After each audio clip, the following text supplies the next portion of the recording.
So good evening boys and girls, भाई और बहनों। आई होप कि आप लोगों को मेरा उस पॉडकास्ट का जो राज शमानी और डॉक्टर वी के लिए जो मैंने क्रिटिक वीडियो बनाया वो काफ़ी पसंद आया होगा। और आज वहीं से हम कंटिन्यू करेंगे जहाँ पे मैंने स्टॉप किया था। और आज का हमारा ये सेकंड पार्ट होगा उसी सेम पॉडकास्ट का, क्योंकि वो पॉडकास्ट 1 hour 6 minutes का है, तो इसलिए मैं उसको पार्ट वाइज में बना रहा हूँ, पार्ट 1 एंड पार्ट 2 में। पार्ट 1 तो काफ़ी था ही बढ़िया, ज़बरदस्त था, एंटरटेनिंग था और काफ़ी ज़्यादा इन्फॉर्मेटिव भी था। और पार्ट 2 भी वैसा ही कुछ होने वाला है, क्योंकि आज फिर से बहुत सारे टॉपिक्स के रिगार्डिंग इनको बहुत कुछ कहना है और most of the time as usual ये लोग गलत ही होते हैं और इनको मैं करेक्ट करने आया हूँ फिर से आज। और आज हम कॉफ़ी से शुरू करेंगे और पता नहीं प्रोटीन के बारे में भी बहुत सारा मिस इन्फॉर्मेशन ये शेयर करने जा रहे हैं, जिसको मैं आपके सामने as a good robust source of information की तरह प्रेजेंट करूंगा और उसी को सही मानना है जो मैं बताने जा रहा हूं आज। ठीक है, तो चलो स्टार्ट करते हैं हमारा आज का मेटाबॉलिक क्लास, जिसमें मैं क्लास लगाऊंगा डॉक्टर वी की। ठीक है, राइट। और फिर आपने बुलेट प्रूफ कॉफी ले लिया या टर्मरिक लाटे ले लिया, कुछ नहीं होने वाला। Bullshit bullshit. Doctor Vishakha, please don't disappoint, don't kill her. हमारे रील्स और ट्रेंड जो हम देखते हैं, हमें वो प्री कंसीव्ड बिलीव्स हमारे किल मत करो, ऐसे मत करो।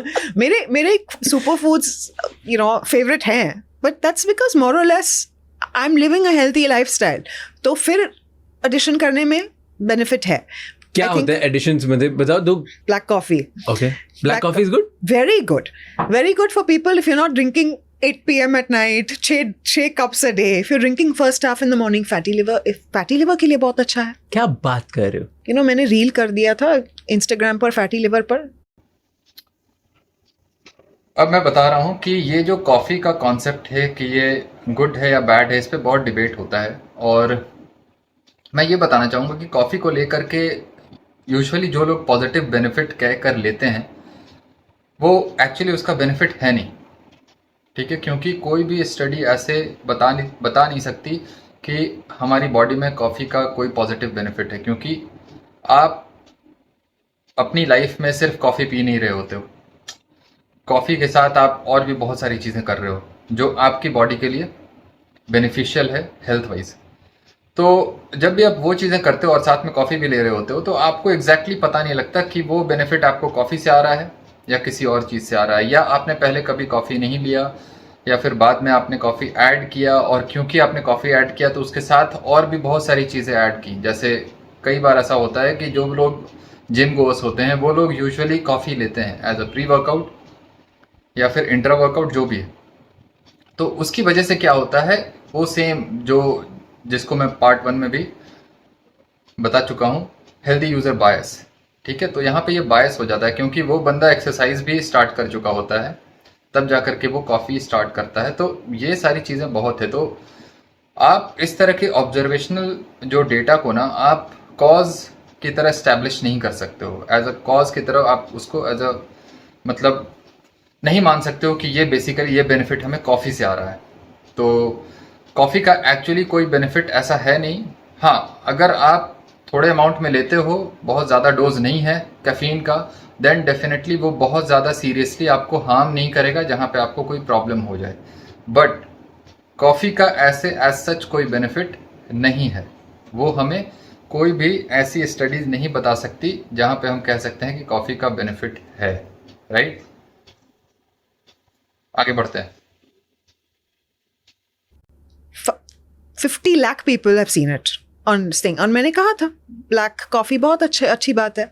डॉक्यूमेंट मतलब आप अगर किसी चीज़ पे एक कंटेंट बनाते हो जिस पे व्यूज़ बहुत चले जाते हैं आपके, और उसकी वजह से वो रील वायरल हो जाए, इसका ये मतलब नहीं है कि वो कंटेंट आपका बहुत क्रेडिबल हो गया या बहुत ऑथेंटिक हो गया इंफॉर्मेशन वाइज।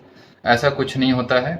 पब्लिक बेवकूफ़ है, उनको जो चीज़ें अच्छी लगती हैं, जो सुनना पसंद है, वही वायरल होता है।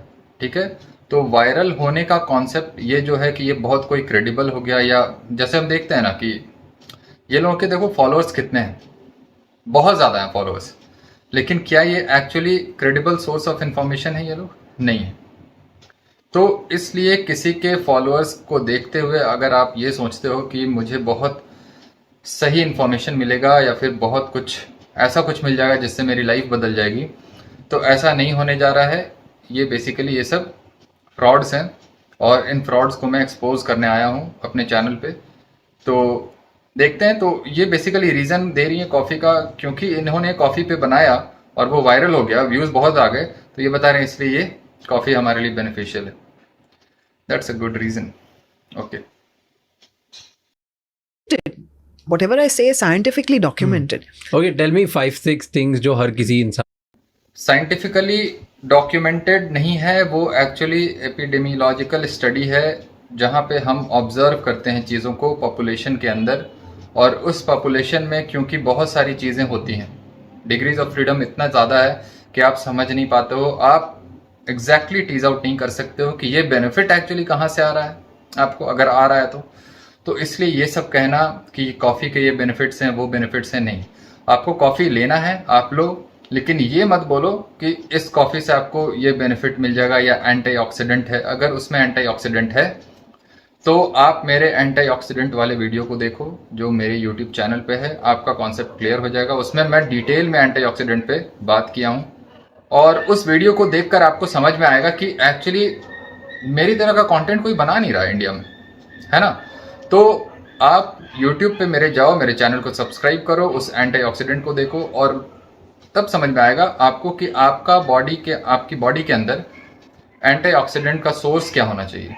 ठीक है, कॉफ़ी होनी चाहिए या क्या होना चाहिए, क्योंकि हमारी बॉडी दो ही तरीके से हमारी बॉडी के लिए एंटीऑक्सीडेंट पोटेंट होता है। एक एंटीऑक्सीडेंट जो हमारी बॉडी खुद बनाती है, जिसको हम एंडोजेनस एंटीऑक्सीडेंट बोलते हैं, और दूसरा अगर एक्चुअली हमें कोई एंटीऑक्सीडेंट चाहिए होता है तो वो ग्राउंडिंग से आता है, जो हम बेयर फुट वॉकिंग करते हैं। जैसे खाली पांव अगर हम चलेंगे ग्राउंड पे, ग्रास पे, उस तरह के सरफेस पे जो एक्चुअली बैड कंडक्टर नहीं है इलेक्ट्रिसिटी का। जैसे मैं कंक्रीट और सीमेंटेड या घर की बात नहीं कर रहा हूँ, नॉर्मल जो घर का हमारा फ्लोर होता है उसकी बात नहीं कर रहा हूँ, मैं उस अर्थ सरफेस की बात कर रहा हूँ जहाँ पे सॉइल है, ग्रास है। आप वहाँ पे अगर खाली पांव चलोगे तो आपको डायरेक्टली वहाँ से एंटीऑक्सीडेंट बेनिफिट मिलेगा, क्योंकि फ्री इलेक्ट्रॉन्स अर्थ सरफेस के पास होता है, वो डायरेक्टली आपकी बॉडी में ट्रांसफ़र होता है स्किन के थ्रू, और वहाँ से आपको एंटीऑक्सीडेंट जो मिल रहा है वो बेनिफिट एक्चुअली आपको किसी भी प्लांट बेस्ड फूड से नहीं मिल सकता। ठीक है, सही सोर्स नहीं है वो एंटीऑक्सीडेंट का। हमारी बॉडी उस तरह से डिज़ाइन नहीं है कि हम एंटीऑक्सीडेंट किसी प्लांट से लेंगे, स्ट्रॉबेरी से लेंगे, ब्लूबेरी से लेंगे।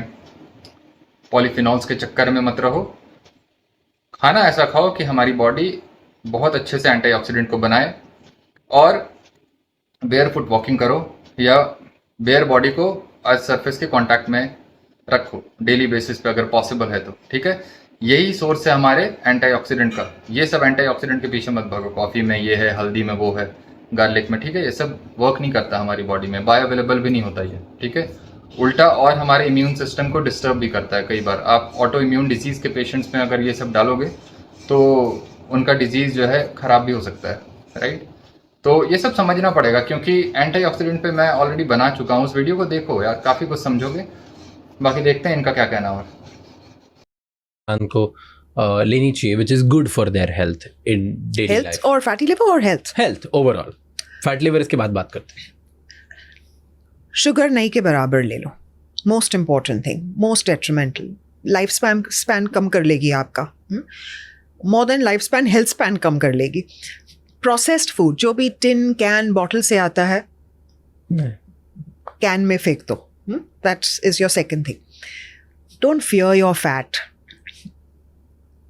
Just right omega-3 fats include कर लो। ये क्या इतने होते लोग हैं कहते हैं omega-3 फैक्ट? 2-3 चीजें बताओ जिसमें होते हैं। नॉन वेजिटेरियन के लिए fatty fish, salmon, mackerel, tuna, sardines, very good. Vegetarian के लिए Walnuts, flax seeds, very good quality of omega-3. So आप omega-3 include कर। अब मैं बता रहा हूँ, ये जो तरीका होता है ना कहने का कि वेजिटेरियन के लिए ये बढ़िया, नॉन वेजिटेरियन के लिए ये बढ़िया, ये गलत तरीका है प्रेजेंटेशन का। क्योंकि आपको वो बताना होगा जो ह्यूमन बीइंग्स के लिए अच्छा है। अब ह्यूमन बीइंग्स का कोई ऐसा क्लासिफिकेशन नहीं होता कि ये ह्यूमन बीइंग वेजिटेरियन है, ये ह्यूमन बीइंग नॉन वेजिटेरियन है। ये मेड अप स्टफ्स है बेसिकली, ठीक है। तो आप खुद ऐसा मान लिए हो, मे भी शायद आपका ये जिस तरह से आपका कल्टीवेशन हुआ बचपन से, जिस तरह से आप पले बड़े उस एनवायरनमेंट में जहाँ पे नॉनवेज फूड आपको नहीं मिलता है किसी कास्ट, रिलीजन या किसी भी वजह से, तो वहाँ पे क्या होता है कि आप बेसिकली उसको खाने के लिए हैबिचुएटेड नहीं हो। तो एक कॉन्सेप्ट आपके साथ बना हुआ है कि ये अच्छा नहीं होता, या फिर हम नहीं खाते हैं, आज तक हमने नहीं खाया तो अब हम नहीं खा सकते। बट हमें as a doctor, as a teacher वही बताना होगा जो ह्यूमन बॉडी के लिए सही है, ठीक है। मतलब हमें नहीं होना चाहिए कि आप जैन हो, हिंदू हो, मुस्लिम हो, क्रिश्चियन हो, क्या हो, ठीक है। हम वो बताएंगे जो सही है और मैं वही काम करता हूं। आपको करना है करो, नहीं करना मत करो। आपकी बीमारी है, वो आपका प्रॉब्लम है, ठीक है।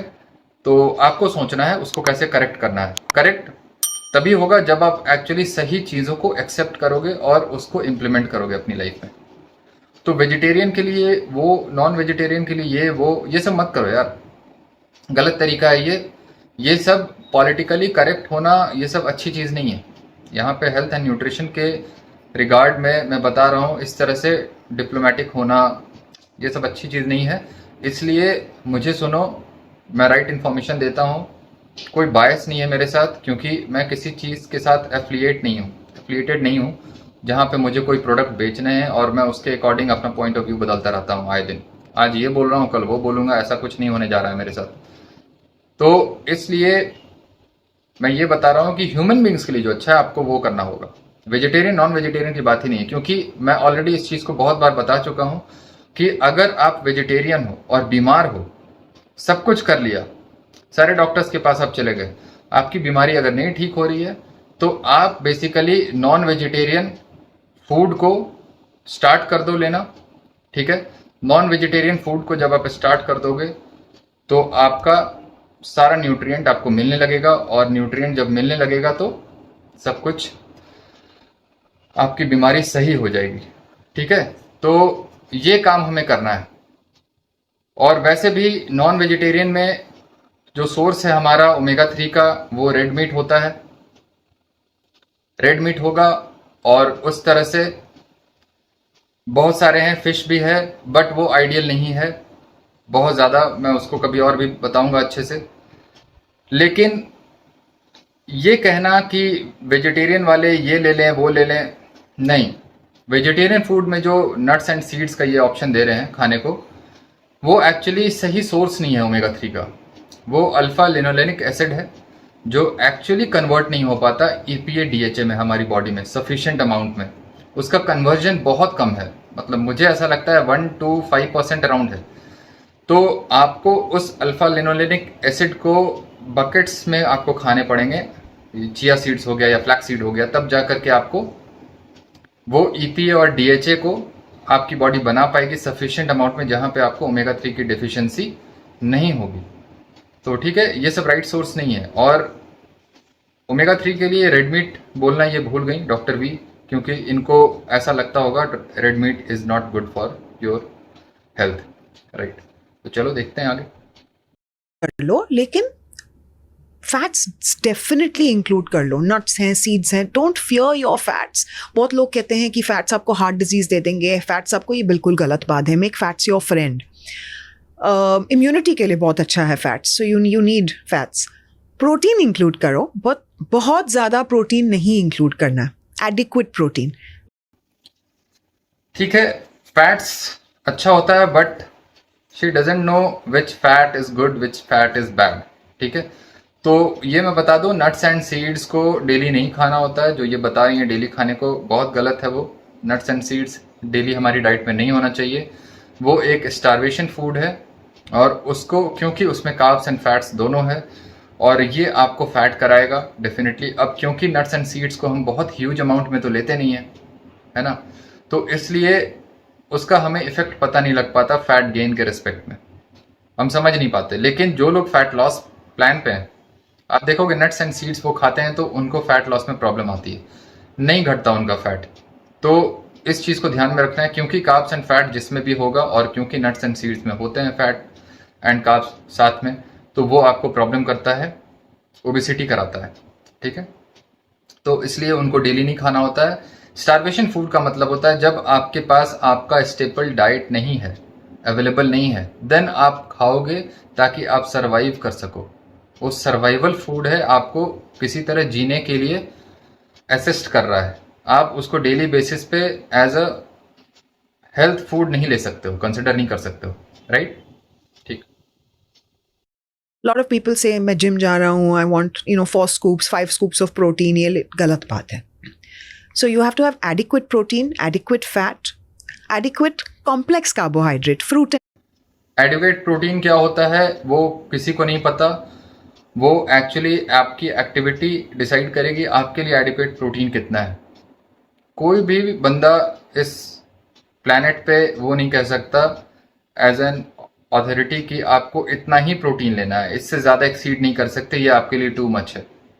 ठीक है, कोई अपर लिमिट नहीं है प्रोटीन इंटेक का, क्योंकि ऐसी कोई स्टडी नहीं है, ऐसा कोई साइंस नहीं है हमारे पास जो कहता है कि आप 2 ग्राम पर केजी से ज़्यादा नहीं ले सकते, 3 ग्राम पर केजी से ज़्यादा नहीं ले सकते, क्योंकि बेसिकली कोई साइड इफेक्ट नहीं आता हाई प्रोटीन डाइट से, अगर आप उसको सही तरीके से खा रहे हो उस प्रोटीन को, साथ में अगर इनफ फैट ले रहे हो तो उसकी मैं बात कर रहा हूँ, लीन प्रोटीन की बात नहीं कर रहा हूँ। तो इसलिए in end of it self protein आपके लिए प्रॉब्लम नहीं है।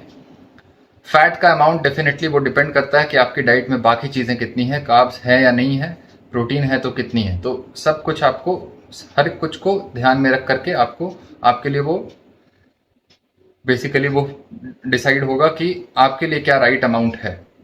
तो इन जनरल हम जनरल कॉन्सेंसस की तरह इसको नहीं कह सकते कि आपको इतना ही प्रोटीन लेना है, या जनरल पॉपुलेशन के लिए हम ये नहीं कह सकते कि आपको इतना लेना है। ऑप्टिमल हेल्थ के लिए बेसिक रिक्वायरमेंट जो है टू प्रिवेंट मैल न्यूट्रिशन, उसके लिए हम एक स्टैंडर्ड रेंज बता सकते हैं, बट ऑप्टिमल हेल्थ के लिए कोई किसी को नहीं कह सकता कि आपको इतना चाहिए, अनलेस अनटिल वो मेरे जैसे डॉक्टर के सुपरविजन में हो, जो एक्चुअली समझ पाता है फिजियोलॉजी को, मेटाबॉलिज्म को, एक्टिविटी लेवल को ध्यान में रखते हुए, और वो ही फिक्स करेगा कि आपके लिए प्रोटीन रिक्वायरमेंट कितना एनफ होगा। ठीक है, और एडिक्वेट प्रोटीन कुछ ऐसा अमाउंट नहीं होता कि इसी को एडिक्वेट बोलेंगे, उससे ज़्यादा को ज़्यादा बोलेंगे, उससे कम को हम लोग कम बोलेंगे। ठीक है, और फैट एडिक्वेट कार्बोहाइड्रेट कुछ नहीं होता। कार्बोहाइड्रेट का रिक्वायरमेंट एग्जैक्टली 0 ग्राम है। अगर आप उससे ज़्यादा ले रहे हो देन डेफिनेटली वो सारा सरप्लस में आता है। तो क्योंकि रिक्वायरमेंट नहीं है ह्यूमन बॉडी के लिए कार्बोहाइड्रेट का, बट इनका कहना है एडिक्वेट रिक्वायरमेंट कॉम्प्लेक्स कार्ब्स, ऐसा कुछ होता नहीं है। कॉम्प्लेक्स कार्ब्स, सिंपल कार्ब्स, ये सब बकवास चीज़ है। ग्लाइसेमिक इंडेक्स पे मैं ऑलरेडी वीडियो बना चुका हूँ, उस वीडियो को भी देखो मेरे चैनल पे जाके, कॉन्सेप्ट क्लियर हो जाएगा ग्लाइसेमिक इंडेक्स का। बहुत ही बकवास, बहुत ही निहायती मतलब स्टूपिड टूल है। ठीक है, किसी भी फूड को असेस करने का, ग्लाइसेमिक रिस्पॉन्स को देखने के लिए। What's next? Vegetable, remove your simple sugars, junk food निकाल दो, एक्सरसाइज कर लो, स्लीप पर एक्स्ट्रा ध्यान रखो ताकि क्वालिटी ऑफ स्लीप बहुत अच्छी हो। ब्रीदिंग, जैसे हमने बात की है, ब्रीदिंग से स्ट्रेस बहुत कम हो जाती है, वो कर लो। And then supplements, blood work के डिपेंडिंग। पर ऐसे कोई फूड नहीं है कि एवोकाडो, ब्रोकली, इन सब खाने से कुछ होता है, स्पिनच खाने से कुछ होता है? What is a great, give me like list of 5-6 foods जो बहुत अच्छे होते हैं। मशरूम्स, एवोकाडोज, ब्रोकली, ये सब ऑप्शनल है, हेल्थ फूड नहीं आता, ये प्लांट फूड है, और प्लांट फूड हेल्थ फूड नहीं होता। अब हमें ये समझना होगा, 2 ही क्लासिफिकेशन, मैं 2 ही क्राइटेरिया मानता हूँ फूड को क्लासिफाई करने का। बेसिकली किस तरह से आप समझते हो फूड क्या है। एक फूड हेल्थ प्रोमोटिंग होगा, एक फूड हेल्थ डिस्ट्रॉइंग होगा। हेल्थ प्रोमोटिंग फूड आपके लिए एनिमल फूड होता है, जहां पे अब आप उसमें कंपेयर करोगे कि which is better then which one is better, actually which is this one is better और दैट वन इज बेटर, आप ये बताओगे वहां पे, क्योंकि आप वो हेल्थ प्रोमोटिंग फूड के अंदर आ रहा है। जो फूड एक्चुअली हेल्थ डिस्ट्रॉइंग है उसके लिए आप ये नहीं कह सकते कि विच one is better. Broccoli is better और एवोकाडो इज़ बेटर, वहाँ पे वो एक्चुअली ख़राब है। अब ख़राब में कम ख़राब कौन सा है, ज़्यादा ख़राब कौन सा है, वो आपको एसेस करना पड़ेगा, वो समझना पड़ेगा। तो इसलिए ये सब कोई ग्रेट फूड नहीं है। एवोकाडो हो गया या ब्रोकली हो गई, ये सब ठीक है, ये सब बकवास चीज़ है, ऑप्शनल है, कुछ नहीं मिलता है, भूखे हो पूरे दिन तब जा करके आप थोड़ा बहुत ले सकते हो, लेकिन ये कभी भी एक आपकी मेन डाइट का पार्ट नहीं बन सकता, बनना नहीं चाहिए। बन तो सकता ही है बट बनना नहीं चाहिए। और चलो आगे सुनते हैं क्या कहना है। मशरूम भी हेल्दी नहीं है एक्चुअली, टॉक्सिक होता है वो सब, ठीक है। अच्छे होते हैं। Very good, Okay. Fantastic. Mushrooms very good for brain health, for gut health, immunity के लिए।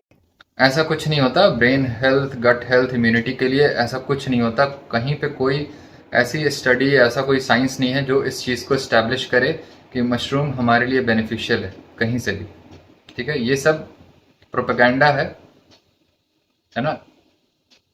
इसलिए इन सब चीज़ों से दूर रहना है, समझना है।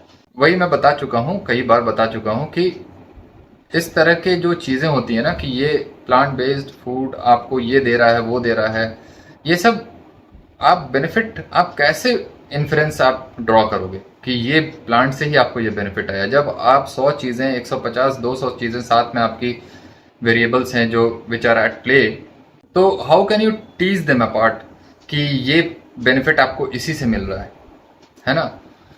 तो ये सब गलत है, इस तरह से नहीं समझना है, बहुत रॉन्ग है ये सब, ऐसा कुछ बेनिफिट नहीं होता है, ठीक है। Mushrooms are great, one of my favorites. Black coffee just मैंने कह लिया, very very good. Antioxidants है उसमें, helps you go to the bathroom, so you detoxify well. Fatty liver के लिए अच्छे हैं. Omega 3 is my favorite. वो all green leafy vegetables, इसमें magnesium बहुत ज़्यादा है, so you can use those. Avocado is great क्योंकि उसमें fat बहुत अच्छा है, good fat है, so you can. एवोकाडो में जो फैट है वो मोस्टली मोनो अनसैचुरेटेड फैट है, जिसको हम अच्छा मानते हैं सो कॉल्ड हार्ट हेल्थ के लिए। और ऐसा कोई मतलब एविडेंस भी नहीं है हमारे पास कि मोनो अनसैचुरेटेड फैट ही एक्चुअली हार्ट के लिए हेल्दी होता है। बट ठीक है, क्योंकि उसमें पॉली अनसैचुरेटेड फैट थोड़ा कम है बाकी प्लांट बेस्ड फूड आइटम से, तो मोनो अनसैचुरेटेड ज़्यादा है, और अराउंड आई थिंक 70% है मोनो अनसैचुरेटेड फैट उसमें, तो वो ऑक्सीडाइज कम होगा। क्योंकि पॉली अनसैचुरेटेड फैट जब आपके पास होगा तो वो ज़्यादा से ज़्यादा ऑक्सीडाइज होगा डबल बॉन्ड होने की वजह से, तो ये ऑक्सीडाइज कम होगा, इसलिए इसको थोड़ा बेटर मान सकते हैं। बट मोनो अनसैचुरेटेड फैट के लिए आपके लिए सोर्स जो है वो एनिमल फूड भी हो सकता है, जैसे रेड मीट, मटन आप खाओगे, लैम खाओगे, पोर्क लोगे, जो भी आपको खाना है, ये सारे मीट में मोनो अनसैचुरेटेड फैट भी एनफ होता है आपकी, उस मीट में अराउंड 52% समथिंग होता है। तो वो फैट अगर आप एनिमल से लोगे सेम मोनो अनसैचुरेटेड फैट को, तो वो आपकी बॉडी के लिए ज़्यादा बेटर है। उसी को हम खाते हुए इवॉल्व हुए हैं, बॉडी का डिज़ाइन हमारा, बायो केमिस्ट्री, फिजियोलॉजी सब कुछ उसके अकॉर्डिंग डेवलप्ड है, तो वही हमारे लिए बेस्ट है। ऐसा कुछ एवोकाडो का मोनो अनसैचुरेटेड फैट कोई मैजिक नहीं है कि आप अगर मोनो अनसैचुरेटेड फैट एवोकाडो से लोगे तभी आपको वो बेनिफिट करेगा, कहीं और से लोगे तो बेनिफिट नहीं करेगा, ठीक है। कॉमन सेंस भी लगाना है, क्योंकि आप एवोकाडो को मोनो अनसैचुरेटेड फैट के लिए आप इतना प्रमोट कर रहे हो, है ना, हाइप इतना बना रहे हो उसका, तो सेम मोनो अनसैचुरेटेड फैट आपका मीट में भी है, रेड मीट में है, वो खा लो आप, ठीक है। Have that जो hormones बैलेंस करते हैं, and I think nuts and seeds is something सब लोग को इंक्लूड करना चाहिए, थोड़े से, ऐसे नहीं कि आप इतने खा लो। नट्स एंड सीड्स इंक्लूड करने की ज़रूरत नहीं है, वो मैं ऑलरेडी बता चुका हूँ पहले भी कि वो कोई फूड नहीं है जो आपके डाइट में एज अ स्टेपल फॉर्म में होना चाहिए, ठीक है। वो ऑप्शनल है, अगर कुछ नहीं कभी मिल रहा है, आपको बहुत भूख लगी है, आप जर्नी पे हो, खाना आपके साथ नहीं है, आप उसको कैरी कर सकते हो उस मोमेंट के लिए। घर पे आप हो तो आपको मोस्टली नॉनवेज फूड खाना है, प्रिपेयर करना है, वो एक्सेसिबल भी है और मिल भी जाता है। अब तो ऐसा है नहीं कि हम जंगल में हैं, हम हंट करने निकले और आज क्योंकि हंट सक्सेसफुल नहीं हुआ तो हमारे पास मीट नहीं है, नहीं है। अब हमारे पास फूड की स्कैरसिटी नहीं है उस तरह से, तो इसलिए अब जब हमारे पास हमेशा ही अवेलेबल होता है एग्स एंड मीट, देन हम क्यों प्लांट बेस्ड फूड को हम इतना ज़्यादा अपनी डाइट में रखेंगे? मतलब नहीं है रखने का, ठीक है? इसलिए बोलता हूँ कॉमन सेंस यूज करना है, अप्लाई करना है, जो कॉमनली होता नहीं है किसी में।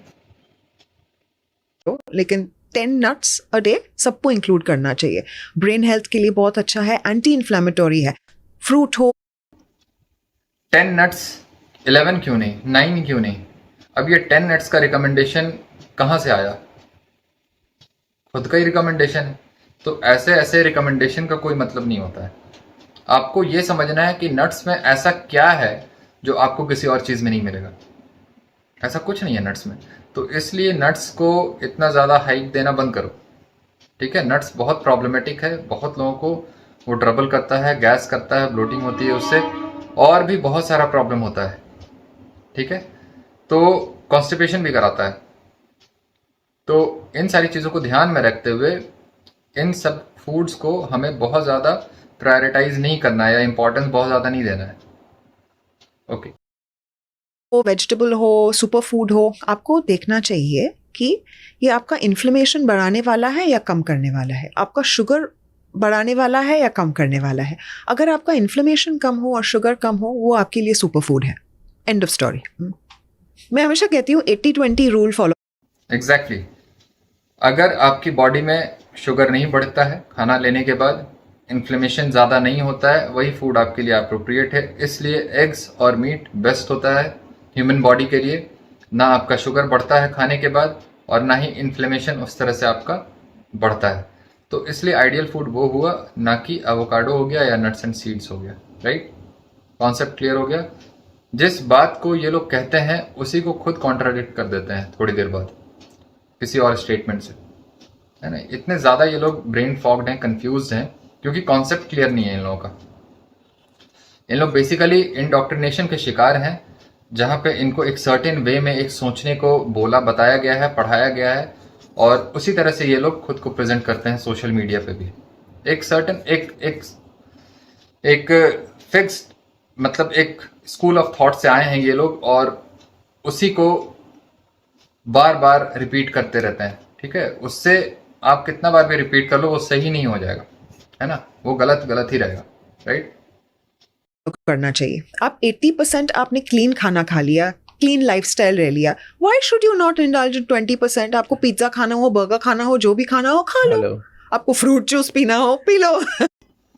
राइट। मतलब आपको अपनी डाइट को बेसिकली फाउंडेशन, मतलब जो 80 to 90% है वो एनिमल बेस्ड फूड को रखना है।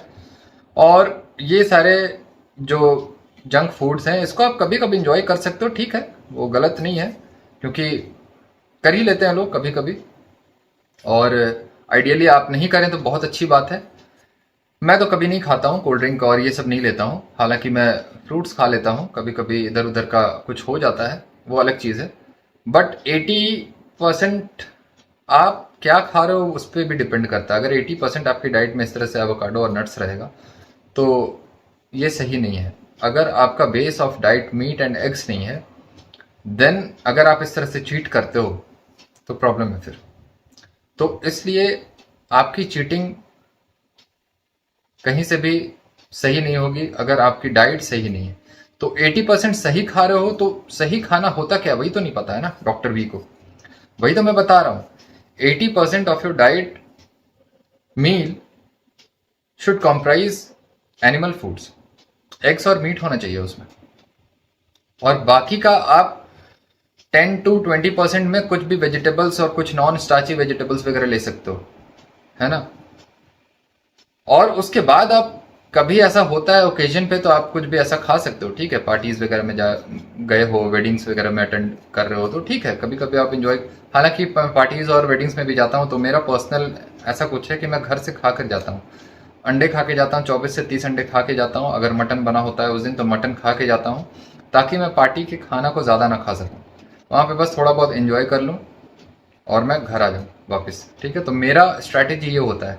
अब बहुतों का स्ट्रैटेजी क्या होता है कि पार्टी में खाना होता है तो घर पे ही नहीं खाते हैं, और पार्टी में इतना दबा के खाते हैं कि उनका फिर पेट खराब हो जाता है और वो बीमार हो जाते हैं। तो मुझे ऐसा लगता है आपको जिस तरह से जीना उस तरह से जियो। मैं एक अपना एक पर्सपेक्टिव रख रहा हूँ आपके सामने। तो ठीक है, because your body will still work on Yeah. That 80%, तो नेट नेट आपका हेल्थ फिर भी True. बहुत अच्छा रहेगा। हम लोग बात करते हैं फैटी लिवर की। जिसको फैटी लिवर हो उसको क्या करना चाहिए, पता कैसे चलता है? ब्लड टेस्ट के थ्रू फैटी लिवर। उसके अलावा, क्योंकि मुझे तो पता ही नहीं था कभी कि मेरा फैटी लिवर है, मेरे एनुअल ब्लड टेस्ट में आ गया और उसमें आ गया, मुझे पता चला कि मेरा बहुत माइनर सा 2 पॉइंट ऊपर है उससे, और there is a slight sign of fatty liver, right. और मैं अल्कोहल भी नहीं पीता, उसके बाद मेरा फैटी लिवर है। सो आई गॉट लिटिल सरप्राइज, और फिर मुझे पता चला कि लाइफस्टाइल की वजह से हुआ है कि मैं खा के सो जाता हूँ, and that is the biggest problem. और मैं बहुत गलत टाइम पे खाता हूँ और मैं सोता बहुत कम हूँ। भाई खाकर सोने से फैटी लिवर नहीं होगा। आप क्या खा रहे हो, फैटी लिवर एक्चुअली उसी से होगा। आप उसके बाद अगर एक्टिविटी भी करोगे या फिर सोओगे तो उससे कोई फर्क नहीं पड़ता है। आप कुछ मत खाओ, आप मोस्टली मीट एंड एग्स खाओ, उसके बाद आप सो जाओ, फैटी लिवर नहीं होने जा रहा है। ठीक है, तो ये सब सेडेंटरी लाइफस्टाइल होना, एक्टिविटी, फिजिकल एक्टिविटी नहीं होना, ये सब एक्सक्यूज है एक फैटी लिवर के लिए। ठीक है, ये सब एक्सक्यूज से बाहर निकलो। और एक्चुअली फैटी लिवर सिर्फ और सिर्फ गलत डाइट से होता है, एक्सरसाइज की डेफिशिएंसी से नहीं होता। तो आप अगर खा कर सो रहे हो तो आपको ये देखना होगा कि आप बेसिकली खा क्या रहे हो। खाना को सही कर दो, उसके बाद आपको सोना है सो, जागना है जागो, क्या फर्क पड़ता है, फैटी लिवर नहीं होगा। ठीक है। और मैं सोता बहुत कम हूँ, तो जब मैं सिर्फ 3 या 4 घंटे सोता हूँ, एंड उसके पहले मैं जस्ट खा देता हूँ, रात को 12-1 बजे खा लिया और मैं सो गया, और फिर सुबह 5 बजे वापस उठ गया। तो मेरी लाइफस्टाइल बहुत ज़्यादा less sleep, late eating, and फिर जो वो खाता था वो भी जंक खाता था, कि मैं आधी रात को पूरा फ्राइड फूड खा रहा हूँ या शुगर खा रहा हूँ properly. Recipe for disaster. Recipe, I know, I have learn this, but ये 2 महीने पहले की बात है। 2 महीने से ठीक चल रहा है। तो बिल्कुल रात को 10 o'clock के बाद नो ईटिंग। अगर मैं सुबह तक भी जगा हुआ हूँ तो not eating a thing. Very good. It's done. It's since then 2 महीने में मैंने एक बार एक डिजर्ट खाई है। 2 महीने में मैंने फ्राइड फूड नहीं खाया है। सो I'm getting there. Very In good. 6 months you'll see abs. Good thing. But हाँ, coming back to point कि लोगों को तो पता भी नहीं होता है कि उनको फैटी लिवर है। अब जिनको है पता चल गया है, पहले तो ब्लड टेस्ट के अलावा कोई साइंस होते हैं जिससे पता चलता है फैटी लिवर है? कोई सिम्टम्स होते हैं? नहीं, सैडली सिम्टम्स बहुत कम होते हैं, नहीं कि बराबर होते हैं। लिवर खराब होने का कोई सिम्टम ही नहीं होता? नहीं, लिवर खराब दूसरे डिजीजेस में बहुत सिम्टम्स होते हैं, फैटी लिवर में नहीं होता मोस्टली। तो पहले तो जो भी इंसान का मोटापा ज्यादातर एब्डोमेन पर है, 9 out of 10 of them have fatty liver. तो उनको स्कैन करना ज़रूरी है। ब्लड टेस्ट से पता लगता है कि लिवर एंजाइम्स एलिवेटेड है कि नहीं, लेकिन उनको फिर स्कैन भी करना है। सोनोग्राफी पहले करते हैं, जिससे उनको मालूम पड़ता है कि उनका ग्रेड क्या है, grade 1, grade 2, grade 3। Grade 1 grade 1 reverse हो जाता है आराम से, ग्रेड 2 भी रिवर्स होता है आराम से, ग्रेड 3 में कभी कभी हमको मेडिसिन भी देने पड़ते हैं लाइफस्टाइल के अलावा। फैटी लिवर एक्चुअली कई बार ब्लड में भी स्किप हो सकता है, क्योंकि लिवर एंजाइम बेसिकली क्या हो रहा है, ये जो फैटी लिवर है ना, इसमें आपका लिवर का फंक्शन पूरी तरह से कंप्लीटली डिस्ट्रॉय नहीं हुआ है। लिवर आपका काम कर रहा है। लिवर फंक्शन टेस्ट में एक्चुअली जब आप एलिवेटेड लिवर एंजाइम देख रहे होते हो तो वो एक्चुअली कोई लिवर के फंक्शन को नहीं बता रहा होता है। लिवर जो डैमेज हो रहा है आपका, लिवर सेल बेसिकली, क्योंकि उस सेल के अंदर वो एंजाइम है AST ALT। अब वो AST ALT बेसिकली क्योंकि सेल के अंदर है, तो वो सेल जब डैमेज होता है तो वो एंजाइम्स रिलीज हो जाते हैं, ब्लड स्ट्रीम में आ जाते हैं, जिसकी वजह से आपको ब्लड में AST और ALT बढ़ा हुआ दिखता है। तो बेसिकली ये लिवर डिस्ट्रक्शन का एक साइन है ब्लड में। ठीक है, यहाँ पे लिवर आपका कॉम्प्रोमाइज नहीं हुआ है फंक्शन वाइज उस तरह से। तो आप कह तो रहे हो लिवर फंक्शन टेस्ट, लेकिन एक्चुअली वो लिवर डिस्ट्रक्शन टेस्ट है। ठीक है, लिवर जब आपका डैमेज होता है, लिवर के सेल्स आपके डैमेज होते हैं, वो कुछ भी हो सकता है, वो कोई टॉक्सिन हो सकता है, कोई ड्रग हो सकता है, अल्कोहल हो सकता है, वो non alcoholic fatty liver disease, जिसमें कार्बोहाइड्रेट या शुगर खाने की वजह से वो फैट डेवलप हो रहा है, उसकी वजह से इन्फ्लेमेशन जब होता है तो वो डैमेज करता है लिवर सेल को। तो बहुत सारे कारण हैं, ऑटो इम्यून डिजीज हो सकते हैं, राइट। तो उसकी वजह से लिवर एंजाइम बढ़ रहा है। अब कई बार ऐसा होता है, जो भी हम non alcoholic fatty liver disease या अल्कोहलिक फैटी लिवर डिजीज को हम लिवर एंजाइम देखते हुए हम कोशिश करते हैं डायग्नोज करने की, या फिर सोचते हैं कि हम डायग्नोज कर लेंगे फैटी लिवर को, तो ये गलत तरीका है, क्योंकि लिवर एंजाइम हमेशा बढ़ा हुआ नहीं रहेगा फैटी लिवर के पेशेंट्स में। इस चीज़ को आप लोग दिमाग में डाल लो। कई बार नॉर्मल आता है फैटी लिवर के पेशेंट्स में लिवर एंजाइम भी, क्योंकि वो क्लियर भी होते रहता है एट द सेम टाइम। जिस समय लिवर एंजाइम ब्लड स्ट्रीम में आ रहा है तो बॉडी उसको क्लियर भी कर रही है।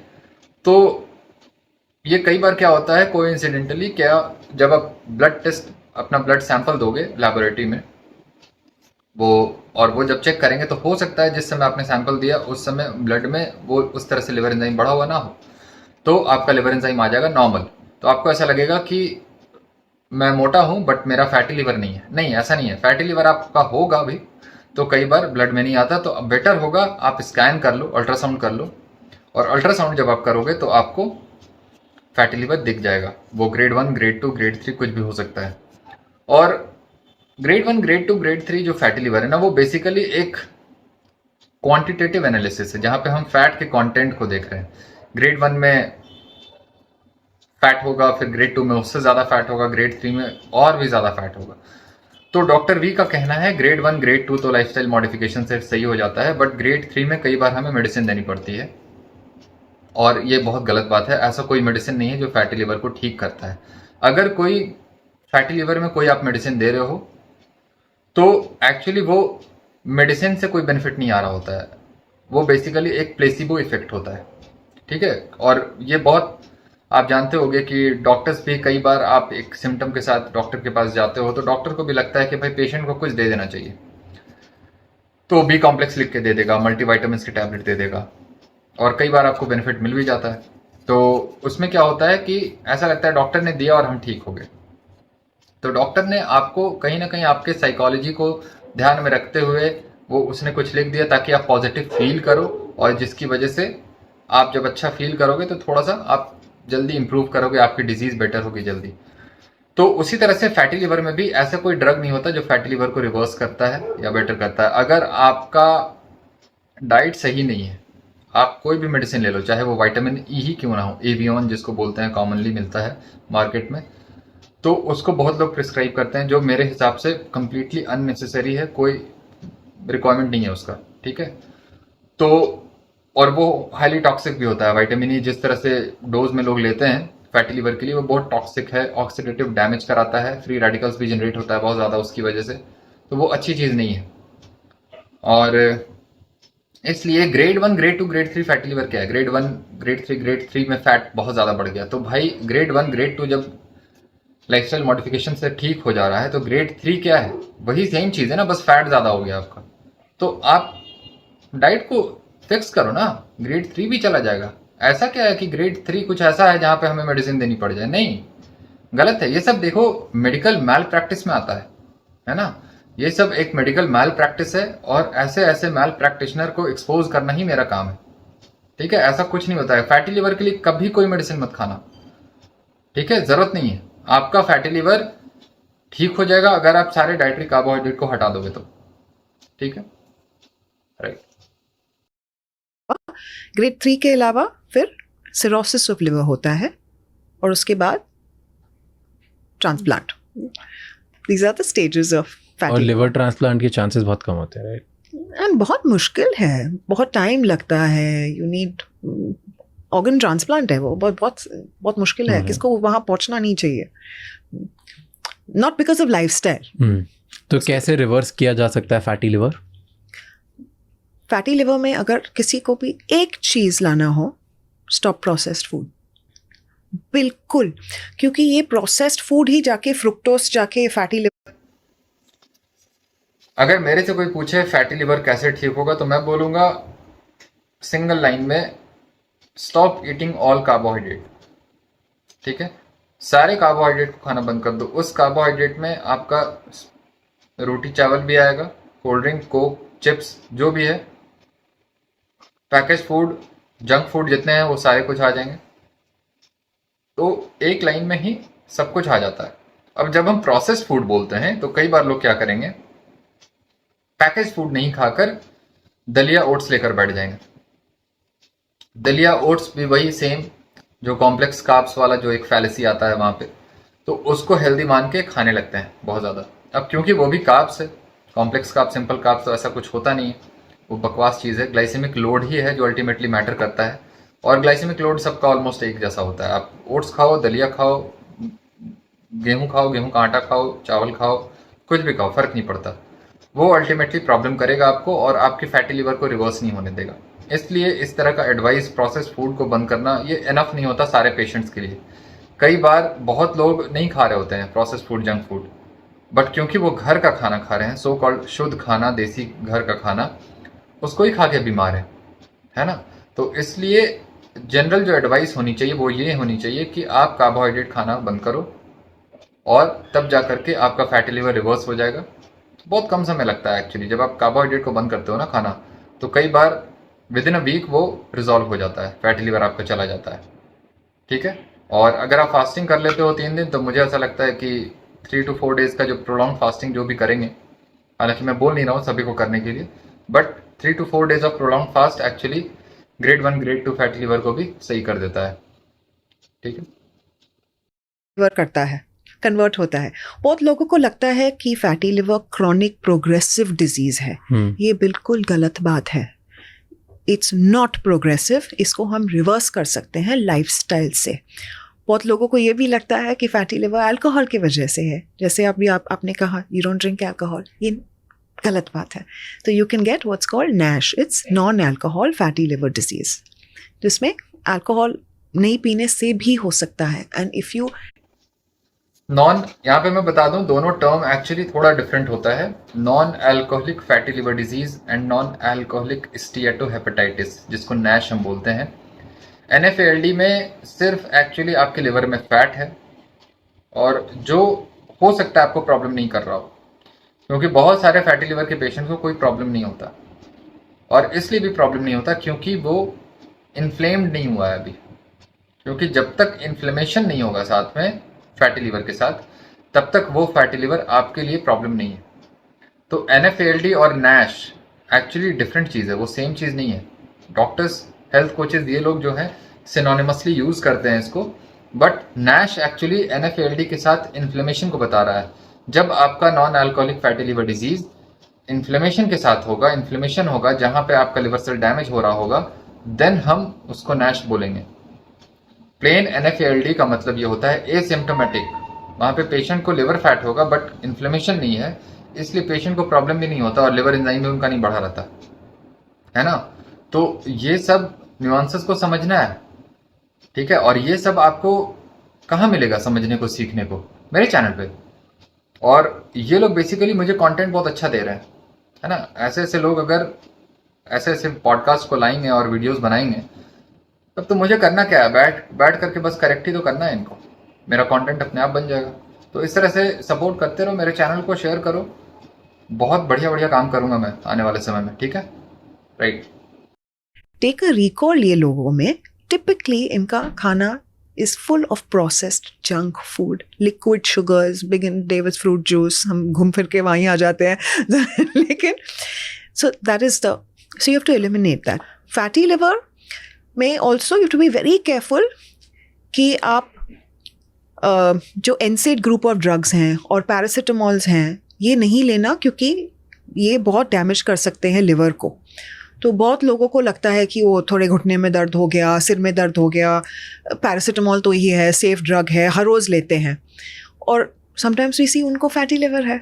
तो you have to stop that. वही, अपार्ट फ्रॉम लिवर, आपने बोला कि आप डिसीज़ रिवर्सल पे काम करते हो, डायबिटीज़ रिवर्स की जा सकती है? टाइप 2 यस, टाइप 1 नहीं, बट टाइप 2 ज़्यादातर रिवर्स कर सकते हैं in most cases. क्या डिफरेंस होता है टाइप 1 और टाइप 2 में? Type 1 happens since childhood and जिसे हम इंसुलिन डिपेंडेंट कहते हैं, जिसको पूरी ज़िंदगी इंसुलिन लेना पड़ता है। So we can't do anything ताकि इंसुलिन बढ़ जाए, that your pancreas has just stopped working. तो इंसुलिन टाइप 1 में हम रिवर्स नहीं कर सकते। जो इंजेक्शंस लेते हैं वो टाइप 1 है, जो दवाइयाँ खाते हैं वो टाइप 2 है। Well Mostly. दवाइयाँ टाइप 2 में इंसुलिन भी बहुत लोग लेते हैं क्योंकि इट्स सो फार गॉन, क्योंकि इनका डाइट इतना खराब है कि उनको इंसुलिन लेना पड़ रहा है अभी। That can be reversed, change होता है 100%। कैसे? कार्बोहाइड्रेट कंटेंट कम कर लो, you reduce the simple sugars but you give them carbohydrates but complex वाले, एंड वो सीख। फिर से वही नॉनसेंस आ गया, सिंपल कार्ब्स को आप हटाओ, कॉम्प्लेक्स कार्ब्स को लो। ये सब वर्क नहीं करता रियल वर्ल्ड में, मैं बता रहा हूँ। पेशेंट को अगर आप कार्बोहाइड्रेट खिलाते रहोगे, पेशेंट का ब्लड शुगर कभी नॉर्मल नहीं होगा, वो कितना भी कॉम्प्लेक्स हो, ठीक है। तो पता नहीं इस मिथ से लोग बाहर कब निकलेंगे। ये बहुत बड़ा मिथ है और एक्चुअली इससे लोग बाहर निकलना भी नहीं चाह रहे हैं, क्योंकि इतना ज़्यादा हर्ट होते हैं लोग जब भी कार्बोहाइड्रेट खाने को बंद करने को मैं बोलता हूँ। तो शायद ये अच्छा नहीं लगता, इमोशनली हर्ट होते हैं लोग और इसलिए एक्सेप्ट नहीं करते इस चीज़ को। तो self acceptance, self awareness, self realisation बहुत ज़रूरी है अगर आप एक्चुअली चाहते हो कि आपकी हेल्थ जो है बेटर ट्रैक पे आए, है ना। तो इस तरह का एडवाइस बहुत डेंजरस है। कार्बोहाइड्रेट खिलाना और देन पेशेंट को बोलना कि कॉम्प्लेक्स कार्ब्स खाओ, सिंपल कार्ब्स को हटा दो और सीक्वेंसिंग करो, जहाँ पे आप पहले फाइबर खा लो मील के पहले, ये सब बहुत डेंजरस एडवाइस है एक्चुअली, ठीक है। फाइबर इतना ज़्यादा खिलाया जाता है कई बार पेशेंट को कि पेशेंट को ब्लोटिंग होने लगती है, गैस होने लगता है, और पेशेंट कम खाता है एक्चुअली, गैस और ब्लोटिंग की वजह से वो खाएगा कम, तो कार्बोहाइड्रेट कंटेंट उनका कम हो जाता है इस वजह से। बट ये सॉल्यूशन नहीं है। आपको पेशेंट को खाना खिलाना है, अच्छे से नॉरिश करना है उनको फूड के थ्रू, और उनकी हंगर को सप्रेस करना है फूड के थ्रू, सैलड के थ्रू नहीं, फूड के थ्रू। सैलड फूड नहीं है हमारा, तो वो फूड है एक्चुअली एग्स एंड मीट, और जब आप उसको खिलाओगे तो उनका हंगर सेटिस्फाई होगा, वो बार बार खाएंगे नहीं, स्नैकिंग्स नहीं करेंगे, और अपने आप वो उनका ब्लड शुगर स्टेबलाइज हो जाएगा। तो अगर आप ये सोच रहे हो कि मैं पहले प्रोटीन खा लूँ या फाइबर खा लूँ या फैट खा लूँ देन मैं कार्बोहाइड्रेट खाऊँ और आपका ब्लड शुगर स्टेबल हो जाए या नॉर्मल हो जाए, ऐसा नहीं होने जा रहा है, ऐसा नहीं होता है, मैं बता रहा हूँ इस चीज़ को, ठीक है। इन लोगों को कोई एक्सपीरियंस नहीं है, इन लोगों के पास पेशेंट भी नहीं है एक्चुअली। ये लोग बस बोलते हैं कि I have so many patients, I am dealing with so many of cancer patients and all. इनके पास कुछ नहीं है बेसिकली, ये सब सोशल मीडिया पे बस ये लोग बस दिखावा करते हैं, और रियल वर्ल्ड में एक्चुअली इनके साथ प्रैक्टिकल इनके पास एक्सपीरियंस नहीं है, काम नहीं करते हैं ये लोग पेशेंट के साथ, इसलिए इनको थोड़ा भी आइडिया नहीं है कि एक्चुअली ये जो एडवाइस दे रहे हैं कितना डेंजरस है पेशेंट के लिए। तो इस तरह के एडवाइस से आपको दूर रहना है, समझना है कोई सीक्वेंसिंग कुछ ये सब वर्क नहीं करता। सिंपली आपको कार्बोहाइड्रेट को हटाना है डाइट से, वो सिंपल हो या कॉम्प्लेक्स हो, किसी भी कार्बोहाइड्रेट को नहीं खाना है। ये बहुत स्ट्रेट फॉरवर्ड है और इस बात को दिमाग में डाल लो आप सभी, ठीक है। सीक्वेंसिंग फूड का अलग होना चाहिए। तो अगर आप रोटी या राइस खा रहे हो, you make sure you beginning with fibre, पहले बड़ा बोल या तो सैलेड का या तो सब्जी का पहले, ताकि इंसुलिन और शुगर का स्पाइक नहीं हो, क्योंकि आपके इंटेस्टाइन में वो फाइबर है तो वो अलाउ नहीं करता है वो शुगर स्पाइक होने के लिए। ऐसा नहीं होता, ये सब एक आइडियोलॉजी का पार्ट है और ऐसा नहीं होता है, मैं बता रहा हूँ। ग्लाइसेमिक इंडेक्स वाला वीडियो इसलिए मैं बार बार बोल रहा हूँ, उस वीडियो को जब देखोगे तो इन सभी से ना हेट करने लगोगे, क्योंकि एक्चुअली क्या कॉन्सेप्ट है ग्लाइसेमिक इंडेक्स का वो मेरे वीडियोस को देखने के बाद ही समझ में आएगा। तो ऐसा नहीं होता कि आपके इंटेस्टाइन में फाइबर पड़ा हुआ है तो ग्लाइसेमिक रिस्पॉन्स नहीं आएगा या स्पाइक नहीं होगा, नहीं होता ऐसा। स्पाइक होता है, ठीक है, एनफ स्पाइक होता है और वो सिग्निफिकेंटली डैमेज कर सकता है आपको, तो ये सब गलत बात है। तो उसके बाद आप कार्ब प्रोटीन फैट ले लो। तो बाय चांस आपको डिजर्ट लेना हो, आप बाहर गए and you really like this dessert, I always say have the dessert, make a swap, don't have that, they don't have roti या राइस, प्रोटीन खा लो, सब्जी खा लो, जो भी खाना है, उसके बाद आप डिजर्ट खा लो in place of your roti rice, ठीक है। These are small swaps. ये बहुत ही गलत है और बहुत ही डेंजरस है मेडिकल एडवाइस, इस तरह से नहीं होता। अगर आप रोटी नहीं खा करके आइसक्रीम खा रहे हो या कोई भी स्वीट्स खा ले रहे हो तो बेसिकली काम वही कर रहे हो ना आप, सो कॉल्ड हेल्दी मानते हो रोटी को, राइस को, और वो सोचते हो कि उसको नहीं खा के, चलो हमने नहीं खाया रोटी राइस तो चलो ये खा लेते हैं, ये नहीं है सॉल्यूशन। अगर आपको खाना आप खाओ, बट ये एक्सपेक्ट मत करना कि आपका ब्लड शुगर सही रहेगा, नहीं रहेगा वो, है ना। आप खाते हो अपने रिस्क पे, अपने हेल्थ के रिस्क पे आप खाओ। कोई आपको मना नहीं करने जा रहा, कोई आपको रोक नहीं रहा, कोई उसके लिए आपको जेल में नहीं डाल रहा, ठीक है, कोई पनिश भी नहीं कर रहा। लेकिन दिमाग में ये हमेशा हटा दो कि अगर हम प्रोटीन खा लिए या फाइबर खा लिए, पहले फैट खा लिए, उसके बाद अगर हम आइसक्रीम खाएंगे तो हमारा ब्लड शुगर नहीं बढ़ेगा। वो जब बढ़ेगा ना तो ज़्यादा लंबे समय के लिए बढ़ा रहेगा आपका, वो डाउन ही नहीं होगा। तो इस चीज़ को दिमाग में रखना है हमेशा। इसलिए स्वैपिंग वगैरह ये सब मत करो यार। स्वैप गलत चीज़ है, ये सब गलत चीज़ है, ठीक है। जो आप कर सकते You're हैं, telling me एक बोल बड़ा मैं राइस खाऊं, उसकी जगह मैं एक छोटा बोल डिजर्ट खा सकता हूँ? हर रोज नहीं, बट या if you have to do it, even हफ्ते में 1-2 बार कर सकते हैं, कर सकते हैं, as long as you are doing the rest of it. कर सकते हैं बट करना नहीं है ना, नहीं करना है। पेशेंट को सही एडवाइस देनी है, क्योंकि पेशेंट अपना ब्लड शुगर को नॉर्मल करना चाह रहा है। आप पेशेंट को बता दो आपको करना है करो, बट नॉर्मल नहीं होगा।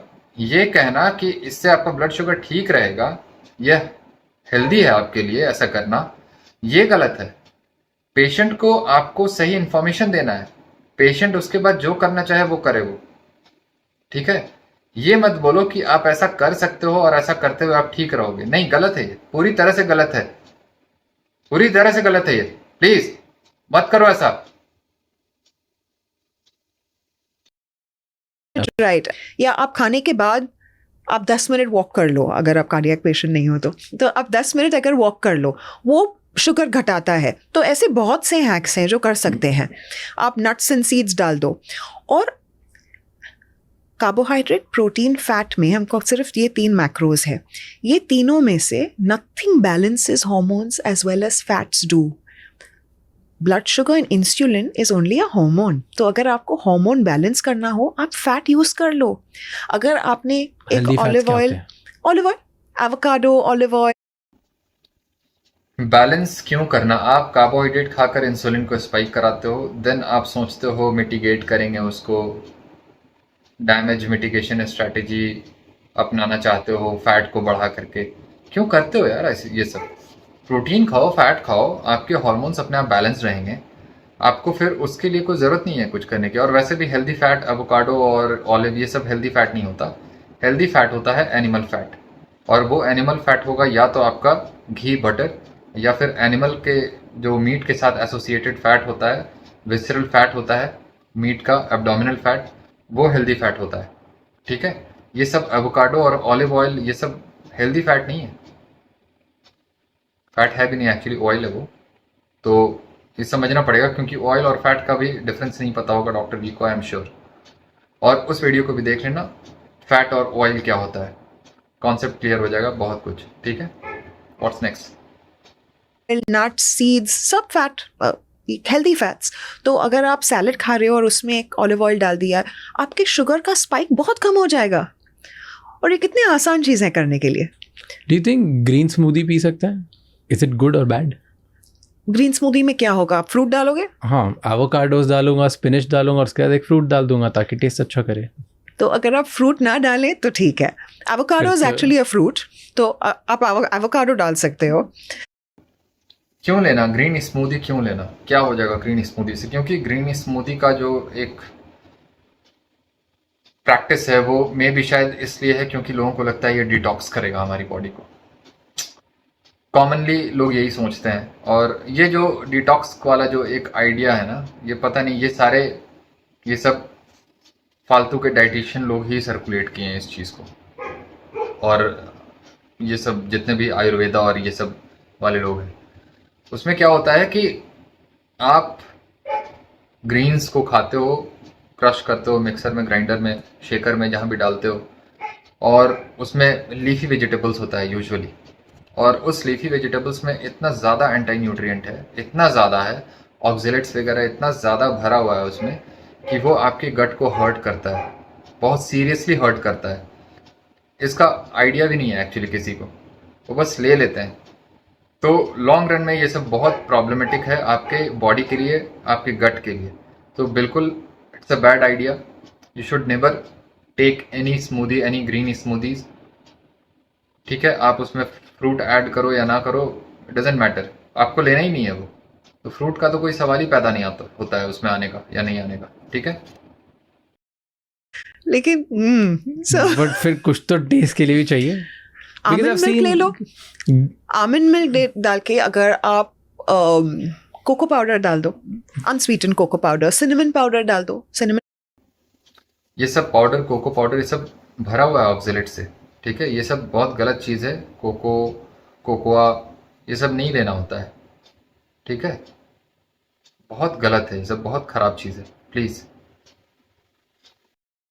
is great for insulin resistance also. मीठा टेस्ट भी आ जाता है। बहुत गंदा टेस्ट होता है दालचीनी का। I love the taste of dalchini, but this is now, I mean, this is subjective. Yes. No, but I get it. पर जो इतना था इंटरनेट पे, where my question was originating from, right?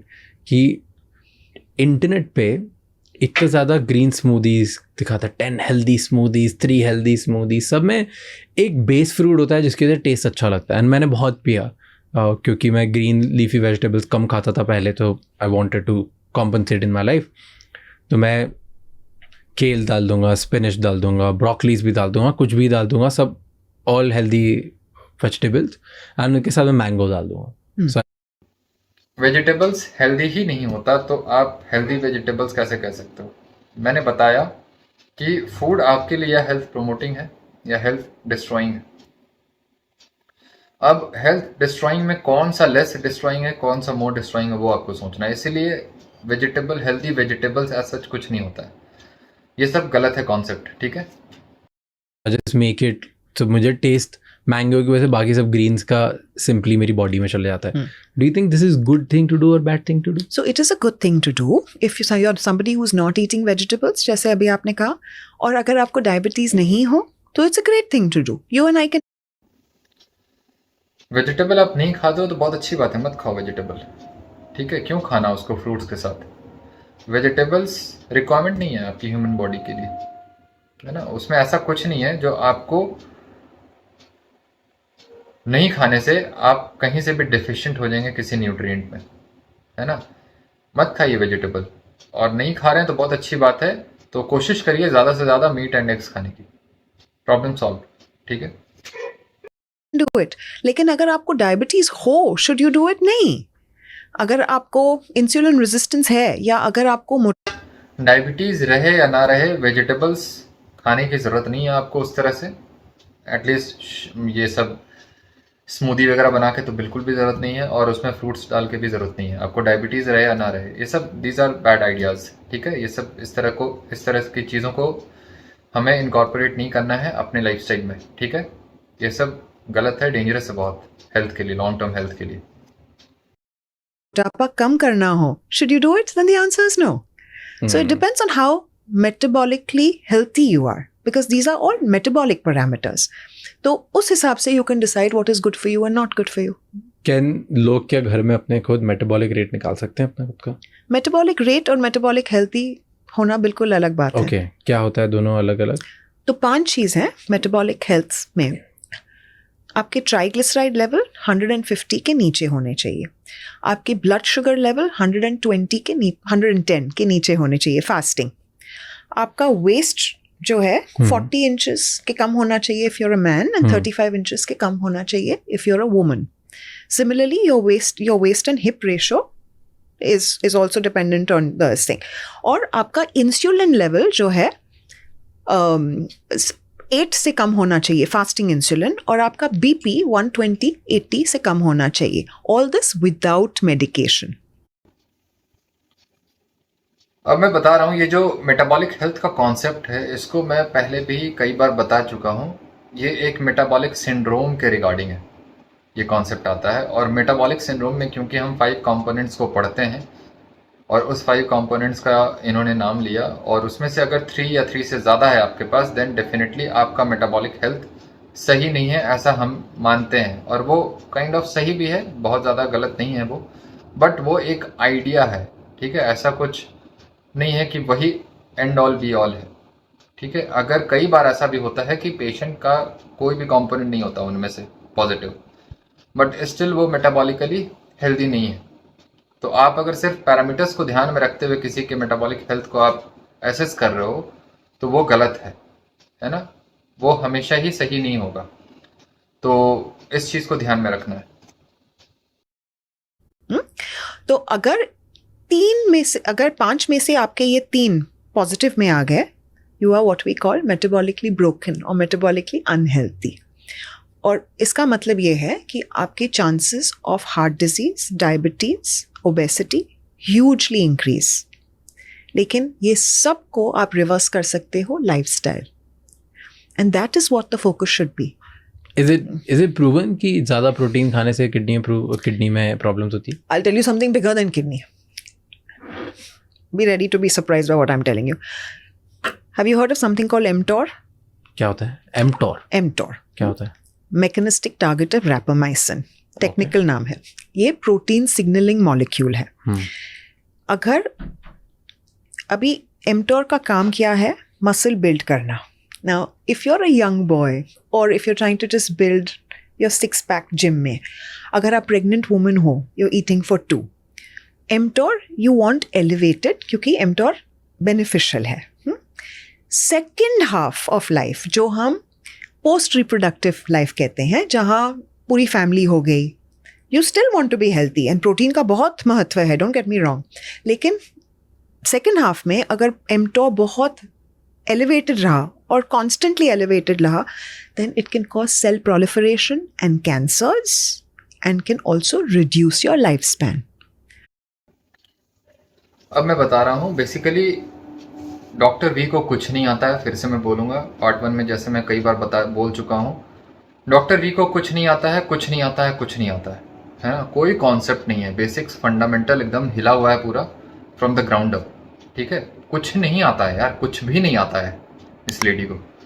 अब मैं बता रहा हूँ ये जो mTOR का जो एक कॉन्सेप्ट है कि आपका mTOR अगर एक्टिवेट होगा तो कैंसर हो जाएगा, ये सब बिल्कुल गलत बात है। कैंसर एक सर्टेन एक मेटाबॉलिक मिलियू, एक एनवायरनमेंट के तहत डेवलप होता है। वहाँ पे सिर्फ mTOR नहीं होता, क्योंकि mTOR का एक्टिवेशन वो हर बार होगा जब आप खाना खाते हो। जब भी आप मील लेते हो आपका mTOR एक्टिवेट होता है, स्टिमुलेट होता है, जो भी है, मैकेनिस्टिक टारगेट ऑफ रैपामाइसिन और मेमेलियन टारगेट ऑफ रैपामाइसिन, दोनों ही कहते हैं हम mTOR को। तो वो हमारा स्टिमुलेट होता है और उसको स्टिमुलेट करने वाला सबसे बड़ा जो सिग्नलिंग मॉलिक्यूल है वो है हार्मोन इंसुलिन। और इंसुलिन हार्मोन सबसे ज़्यादा कहाँ से आता है? कार्बोहाइड्रेट से। तो अब आप कार्बोहाइड्रेट को कभी ब्लेम नहीं करते हो, ठीक है, mTOR के लिए। अगर एक्चुअली mTOR ही है जो कैंसर करा रहा है तो फिर सबसे पहले आप कार्बोहाइड्रेट खाना बंद करो, क्योंकि इंसुलिन बहुत ज़्यादा mTOR को स्टिमुलेट करता है। और इंसुलिन सबसे ज़्यादा कहाँ से आता है? कार्बोहाइड्रेट से आता है। ठीक है, और आई थिंक कि she knows about this thing कि you get maximum insulin response after taking carbohydrate, not protein. तो अगर आपका बेसिक्स इतना पुअर है तो फिर आप कैसे किसी को सही एडवाइस दे पाओगे? तो बेसिक लेवल पे आप कॉमन सेंस यूज करो, अप्लाई करो कि अगर mTOR प्रॉब्लमेटिक है तो आप सबसे पहले कार्ब्स बंद करोगे ना, या प्रोटीन बंद कराओगे किसी का, या कम कराओगे? नहीं, ठीक है। तो वहां पे भी आप गलत हो। अगर एक्चुअली mTOR को आप ब्लेम कर रहे हो तो वो तो ब्लेम करना गलत है ही, और साथ में उसको ध्यान में रखते हुए आप एडवाइस भी गलत दे रहे हो। mTOR अगर कल्प्रिट है तो फिर सबसे पहले आप कार्ब्स बंद कराओ, क्योंकि सबसे ज़्यादा mTOR का एक्टिवेशन कार्ब्स खाने से होता है, और दिन भर में आप 6 से 8 बार खाते हो इंक्लूडिंग स्नैक्स। तो वो कराओ ना सबसे पहले। प्रोटीन क्यों कम करा रहे हो? प्रोटीन का कोई लेना देना नहीं है प्रोटीन ये कैंसर से, ठीक है। ये सब बहुत रबिश, बहुत नॉनसेंस है ये सब चीज़, ठीक। और प्रोटीन सिग्नलिंग मॉलिक्यूल किससे होता है? एक्स्ट्रा प्रोटीन से। This is now proven. Extra protein को हम कैसे जज करेंगे कि ये हमारे लिए एक्स्ट्रा हो गया या ये सरप्लस हो गया और ये डैमेजिंग हो गया? ये कोई भी नहीं एसेस कर सकता इस चीज़ को, क्योंकि ओल्ड एज में सबसे बड़ा प्रॉब्लम आपके साथ ये है कि आपका जो मसल प्रोटीन सिंथेसिस है वो बहुत अफेक्ट हो जाता है, सीरियसली वो डैम्पन हो जाता है वो response. Actually muscle protein synthesis नहीं हो पाता आपका, और वो जब नहीं होता है सही से तो आपको प्रोटीन का रिक्वायरमेंट आपको बढ़ाना होता है। जैसे यंग एज में क्या है कि आप अगर कम प्रोटीन ले रहे हो तब भी आपका मस्कुलेचर ठीक ठाक रहता है, डेवलप भी हो जाता है जिम करने पे, क्योंकि आपकी बॉडी इतना ज़्यादा सेंसिटिव है कि वो लो प्रोटीन डाइट पे भी आपके मसल को बिल्ड कर लेती है। एज के साथ क्या हो रहा है, वो रिस्पॉन्स जो है मसल प्रोटीन सिंथेसिस का, वो पूरा फिनोमेना वो कॉम्प्रोमाइज हो जाता है। तो आपको उसको स्टिमुलेट करने के लिए, बूस्ट करने के लिए हायर प्रोटीन रखना होगा डाइट में, और इसलिए ओल्ड एज में आपको प्रोटीन बढ़ाना होगा। अगर आपकी पहले प्रोटीन जितनी थी आप उससे बढ़ाओ डाइट में, कम मत करो कभी भी नहीं। ये सब गलत है। और जो भी कैंसर है बेसिकली अनकंट्रोल्ड ग्रोथ को बोला जाता है, अनकंट्रोल्ड प्रोलिफरेशन को बोला जाता है, जहां पे पूरी बॉडी का कोई कंट्रोल नहीं है, कोई चेक नहीं होता उस ग्रोथ पे, वो बढ़ता चला जाता है, बढ़ता चला जाता है, ठीक है, थ्रू एडेप्टेशन मैकेनिज्म। उस पर कभी और हम चर्चा करेंगे। तो इसलिए नॉर्मल ग्रोथ होना सेल का, नॉर्मली सेल जो प्रोलिफरेट करता है, सेल का साइज बढ़ता है या सेल का नंबर बढ़ता है, वो कैंसर नहीं है। वो तो होगा ही ना, क्योंकि आप डाइट अच्छी ले रहे हो और एक सेलुलर टर्नओवर है जहाँ पे सेल डिस्ट्रॉय होता है और फिर से रिपेयर भी होता है, तो उसके लिए प्रोटीन चाहिए। तो प्रोटीन को कम करना ये ध्यान में रखते हुए कि अब ओल्ड एज आ गया, हमारा second half of the phase आ गया, तो अब कैंसर हो जाएगा ज़्यादा प्रोटीन लेने से, सब बहुत रबिश है। बहुत, मैं क्या बोलूँ, मतलब मुझे बहुत खराब खराब चीज़ें अभी बोलने का मन कर रहा है, बट मैं नहीं बोलूँगा, ठीक है। बट आप समझ लो बहुत डेंजरस है, बहुत वाहियात बात है ये सब, ठीक है। तो extra protein can elevate your mTOR and cause cancers and reduce your lifespan. गलत हो गया ना, एक्स्ट्रा प्रोटीन mTOR को स्टिमुलेट करेगा बट वो कैंसर कराएगा, ये गलत है। mTOR अगर हम दिन भर में 1 मील या 2 मील लेते हैं और दिन भर में एक बार अगर हम mTOR को एक्टिवेट करते हैं हाई प्रोटीन डाइट से, तो वो क्या प्रॉब्लमेटिक है हमारे लिए? नहीं है। अगर सेम हम कार्बोहाइड्रेट वाली मील 6 से 8 बार लेते हैं तो mTOR हम 6 से 8 बार एक्टिवेट कर रहे हैं पूरे दिन में, तो उसकी चर्चा ये नहीं कर रही है डॉक्टर भी, ये प्रोटीन के पीछे पड़ी हुई है ना। तो आप खुद सोचो इन लोगों का फंडामेंटल बेसिक्स कितना पुअर है, और आप ऐसे लोगों को सुनते हो इंस्टाग्राम पे। प्लीज मत करो ऐसा यार, इन लोगों को अनफॉलो करो, अपनी लाइफ से हटाओ इन लोगों को।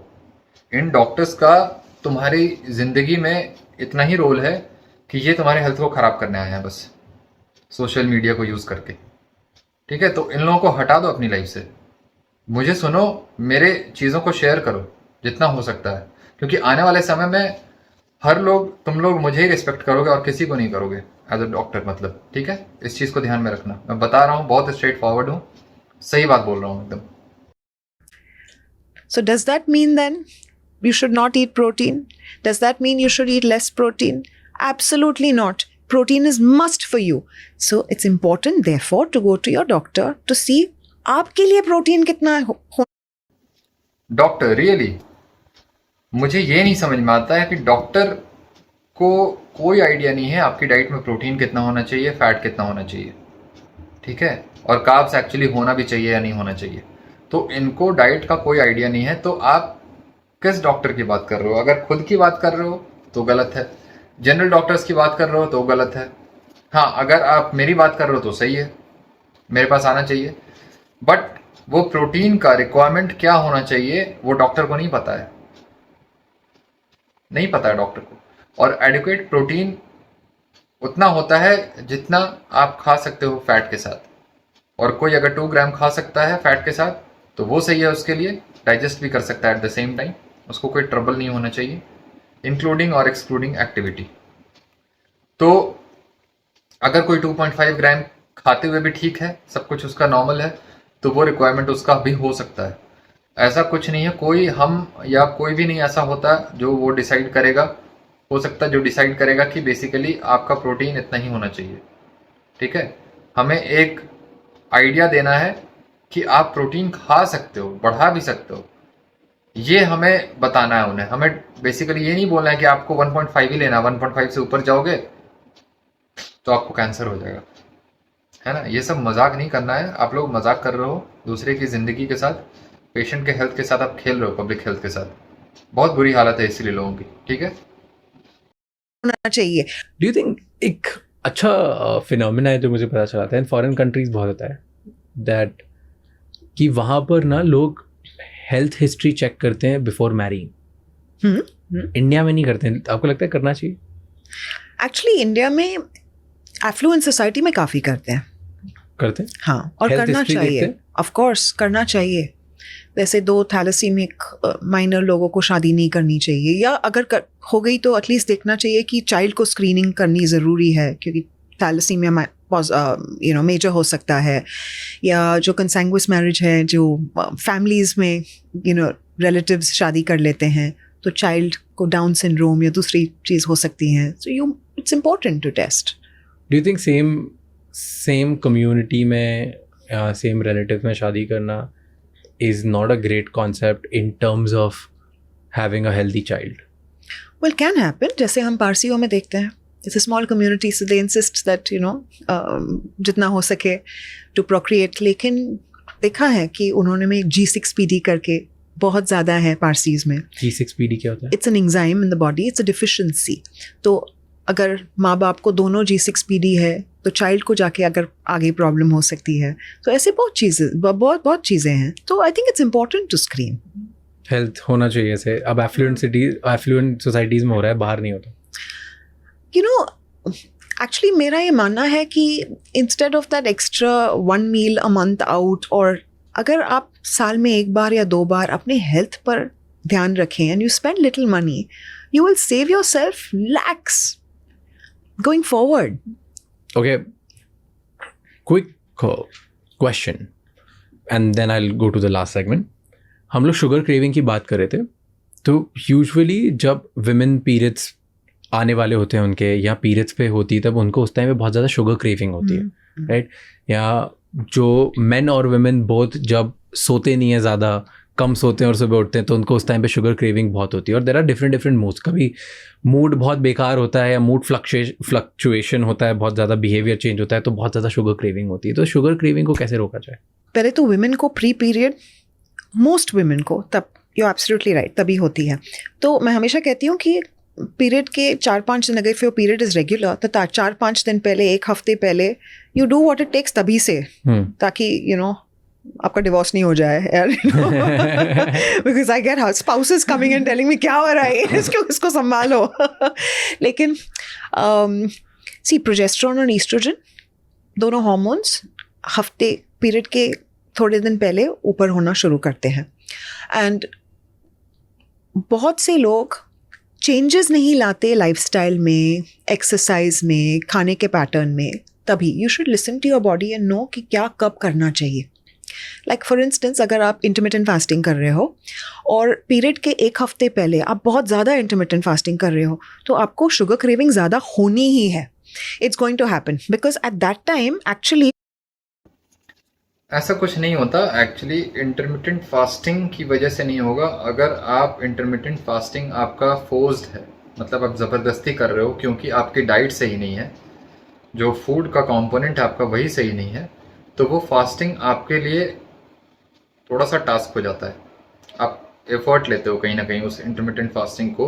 और नॉर्मल डेज में जहाँ पे आपका पीरियड नहीं आ रहा होता है, उस समय जब उस फेज में आप नहीं होते हो जहाँ पे पीरियड है आपका, तो आप टॉलरेट कर लेते हो उसको। लेकिन पीरियड के समय ये कहीं ना कहीं डिस्टर्बिंग हो जा सकता है आपके लिए, क्योंकि आपकी डाइट सही नहीं है।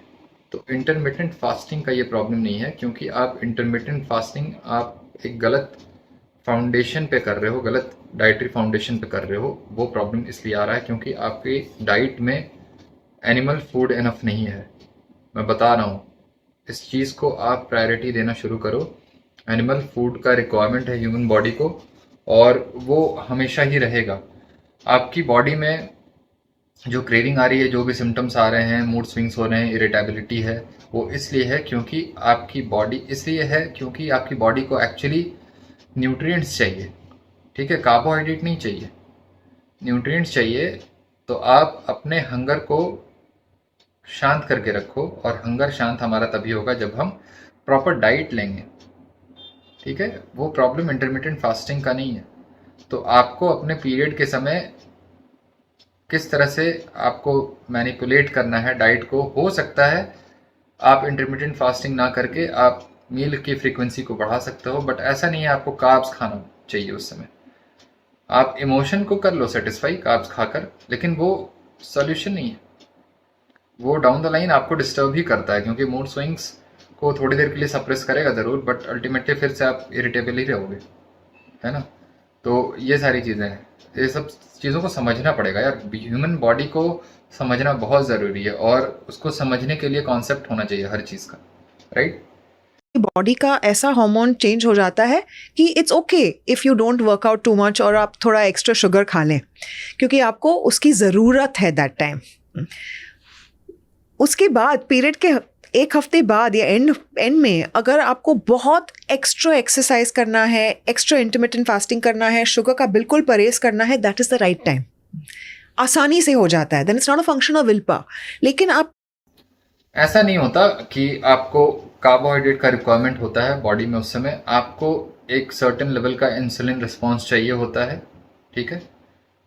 और मे बी वो इंसुलिन रिस्पॉन्स आप protein, sufficient protein, bolus of protein लेते हुए भी आप इंसुलिन रिस्पॉन्स ला सकते हो, जिससे आपको प्रोजेस्टेरॉन वगैरह ये सब कुछ सही रहता है और वो आपको वर्क करता है प्रॉपर उस फेज़ में। तो आपको बेसिकली कार्ब्स नहीं चाहिए, आपको इंसुलिन चाहिए, और वो सफिशिएंट इंसुलिन रिस्पॉन्स के लिए आपको प्रोटीन इंटेक बढ़ाना पड़ेगा, तब जा करके आप स्टेबल रहोगे, मूड वाइज, एक्टिविटी वाइज सब कुछ आपका सही रहेगा। और आप पूरे मंथ भी आप इंटरमिटेंट फास्टिंग कर लो, वो प्रॉब्लम नहीं है आपके लिए। आप उस समय आप पीरियड वाले फेज में हो या ना हो, मैटर नहीं करता वो, ठीक है। पीरियड के टाइम पर और प्री पीरियड के टाइम पर करने लगोगे 100% recipe for failure and disaster. इससे अच्छा यू यूज दैट टाइम से आई एम गोइंग टू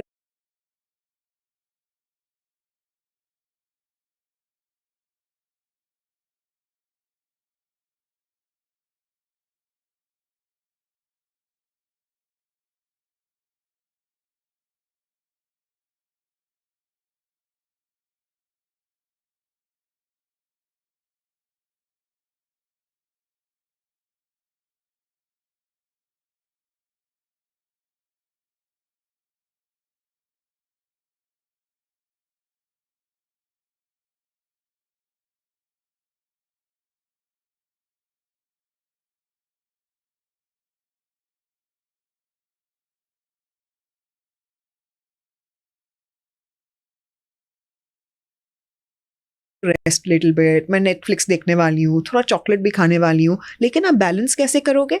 आप सवेरे का नाश्ते में कभी नहीं शुगर लोगे, which is the easiest thing for every woman to do. आप एग्स ले लो सवेरे, योक के साथ, येलो के साथ, क्योंकि वो हॉर्मोन्स बैलेंस करता है एग का येलो, क्योंकि उसमें फैट है और फैट हॉर्मोन्स को बैलेंस कर लेगा। I can tell you, out of 10 women I have tried the strategy on so many women. अगर आप सिर्फ एक चीज़ वो चेंज कर ले कि उनका नाश्ता में एग्स कर लो योक्स के साथ, ताकि वो फैट आ जाए, वो कहते हैं हमारा शुगर क्रेविंग तो 50% नीचे चला गया। आपने किया क्या? दवाई नहीं दी, कुछ नहीं दी। एग्जैक्टली वही मैं बता रहा हूँ कि आप एनिमल फूड को प्रायोरिटाइज करो, ठीक है। ये लोग देखो कितना कंफ्यूज है बेसिकली। ये लोग कार्बोहाइड्रेट खाने भी कहते हैं, फिर शुगर क्रेविंग को सप्रेस करने के लिए फैट भी ऐड करवाते हैं, है ना। ये इधर उधर ये लोग करते रहते हैं, भटकते रहते हैं बेसिकली। खुद भी कंफ्यूज हैं, पब्लिक को भी कंफ्यूज रखते हैं। फैट प्रोटीन के इंपॉर्टेंस को इन्होंने बताया, और फिर बाद में बोलेंगे वो क्रेविंग हो रही है, ठीक है थोड़ा बहुत कार्बोहाइड्रेट खा सकते हो। अगर आप एग्स को खाते हुए सफिशिएंट प्रोटीन, फैट को खाते हुए आपको लगता है ऐसा सफिशिएंट खा रहे हो बट स्टिल क्रेविंग है, इसका मतलब आप नहीं खा रहे हो एनफ। वही तो मैं कह रहा हूँ, बढ़ाओ प्रोटीन के रिक्वायरमेंट को बढ़ाओ भाई, कैंसर नहीं होता है। ये सब इन एक्सपर्ट्स, सो कॉल्ड एक्सपर्ट्स की बातों में मत रहो, ठीक है। Just because you have introduced fat. और जो वेजिटेरियन है, जिससे नहीं, think have bullet proof coffee in the morning, जिसमें आप कोकोनट डाल दो। होता क्या है? कॉफ़ी है, ब्लैक कॉफ़ी, और उसमें आप फैट डालते हैं। तो आप या तो कोकोनट ऑयल डाल दो, या तो बुलेट प्रूफ कॉफ़ी ऑयल भी आता है, या तो घी डाल सकते हैं। तो उसमें डाल दो, और ये आपको फीलिंग ऑफ सटाइटी देता है। तो वो बहुत ज़रूरी है प्री पीरियड, क्योंकि अगर आप कार्बोहाइड्रेट सवेरे लोगे, फ्रूट खाओगे, फ्रूट जूस लोगे, कॉर्नफ्लेक्स लोगे, जो भी, तो आपका शुगर क्रैश होगा और फिर आपको ज़्यादा क्रेविंग होगी शुगर की। List worst to best to worst भाई ये कहना क्या चाहती है, मुझे यही नहीं समझ में आता। कभी कहती है कि कार्बोहाइड्रेट आप खा सकते हो, उस समय रिक्वायरमेंट है, you should listen to your body. Then suddenly कहती है कि आपका शुगर क्रैश होगा कार्बोहाइड्रेट खाओगे तो। भाई हाईली कंफ्यूज है ये लेडी। मतलब क्या हालत है इन लोगों की, तुम देखो इन लोगों की दिमागी हालत देखो, कैसी हालत है इनकी कि इनको खुद ही नहीं पता होता है कि ये क्या कहने वाले हैं या क्या कह रहे हैं।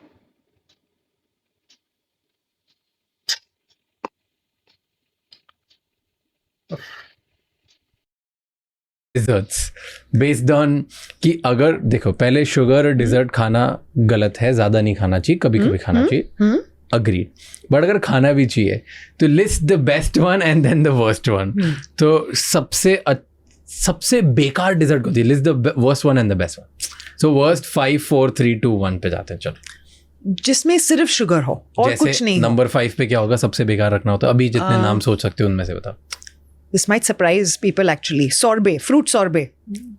ओके तो जिसमें सिर्फ आइस, शुगर और फ्रूट जूस है, वो सबसे बेकार है। सबसे बेकार है। क्या होता है उससे? सिर्फ शुगर स्पाइक। हर चीज जो आप, हर निवाला जब आप लो, आप सिर्फ सोचो ये मेरे ब्लड शुगर और इंसुलिन पर क्या असर करेगा। ओके तो सबसे एग्जैक्टली वही मैं कह रहा हूँ तब से कि जब भी खाना खाओ आप ब्लड शुगर और इंसुलिन को ध्यान में रखते हुए खाओ, और उसको ध्यान में रखोगे तो आप कार्बोहाइड्रेट नहीं खाओगे। राइट, बहुत स्ट्रेट फॉरवर्ड है, इसमें कहीं कोई डिफिकल्टी नहीं होनी चाहिए समझने में। ठीक है, तो जब भी आप ऐसा सोचोगे कि मेरे ब्लड शुगर के साथ क्या होगा, इंसुलिन के साथ क्या होगा, तो आप कार्बोहाइड्रेट को नहीं खाओगे, प्रोटीन को खाओगे, फैट को खाओगे। That's all we need, that's it, nothing else you need as micronutrients. ठीक है, दो ही माइक्रोन्यूट्रिएंट है हमारे लिए, वो है protein and fat, that's it. Right, बेकार फ्रूट सॉर्बे 4 नंबर पे। The worst, probably much worse than sorbet, is jalebi. Okay, so jalebi is number 5. Yeah. Worst dessert. Yes, worst. Number 4 is fruit sorbet. हाँ, Number 3. motichur laddu. Number 2. Oh, any of your Bengali sweets, much better. Okay. और number 5 में एक number 1 में एक western dessert दे दूंगी, caramel custard या cream ब्रूले, जिसमें eggs है बहुत, तो प्रोटीन की मात्रा बहुत है। तो और So it's egg vegetarian and जो है उसके लिए रसमलाई जिसमें छेना है, and even better is Bengali sweets with jaggery in it. तो संदेश जो विंटर मंथ्स में मिलते हैं, Okay. Best. Got it. So, wow. Worst desserts to good desserts. I like this. Okay. Worst is definitely jalebi, definitely. It's just fried sugar syrup. Vitamin D की deficiency बहुत लोगों में। बहुत, despite बहुत being a ज़्यादा। topical country. Exactly. Wow, that's I never thought about it, by the way. Yeah, It's we are supposed to have maximum sunlight. And we have the most ridiculous amount of sunlight. पता है अगर मैं But I 10 think because patient we are देखती in हूँ, tropical country, that's why हमारी sunlight की ज़्यादा है, क्योंकि हमारा sun बहुत harsh है। Do you नहीं think so? हमारा लेयर बहुत, नहीं, बिकॉज हम लोग टॉपिकल कंट्री में, यहाँ पे हाँ। गर्मी ऑलरेडी बहुत ज़्यादा होती है, तो इसलिए हमने थोड़ा डेविल बना दिया सन को। नहीं, यहाँ सबको फेयर होना है, इसलिए सनस्क्रीन की मात्रा बहुत, सेल्स सनस्क्रीन की सेल्स बहुत हो रही है, that's why, not because of anything colder else. Reason में काफ़ी एक एक रिचुअल होता है कि सुबह सुबह लोग वॉक पे जाते हैं सन में, बिकॉज सन बहुत कम होता है तो वो वैल्यू बहुत ज़्यादा करते हैं। हम लोग हैं सन 24/7 होता है, हम वैल्यू नहीं करते, हमने डेविल बना दिया उसे कि दूर रहो। Because you don't want pigmentation. Also जिसको मेलेटोनिन ज़्यादा हो स्किन में, जैसे हमारे वी नॉट फेयर, राइट, जो उसकी एब्जॉर्प्शन कम हो जाए, उसको मेलाटोनिन नहीं बोलते, मेलानिन बोलते हैं। ठीक है, my god, this lady knows nothing.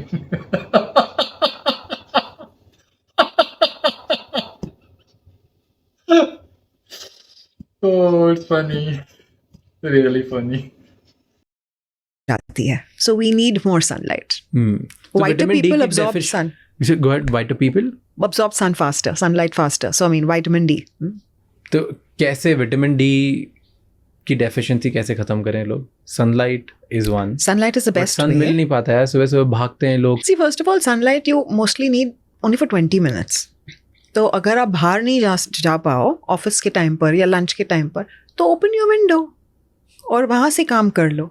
या जब आप ड्राइविंग कर रहे हो वर्क के लिए, पुट द विंडो डाउन, आजकल सबका ड्राइविंग टाइम तो काफ़ी है।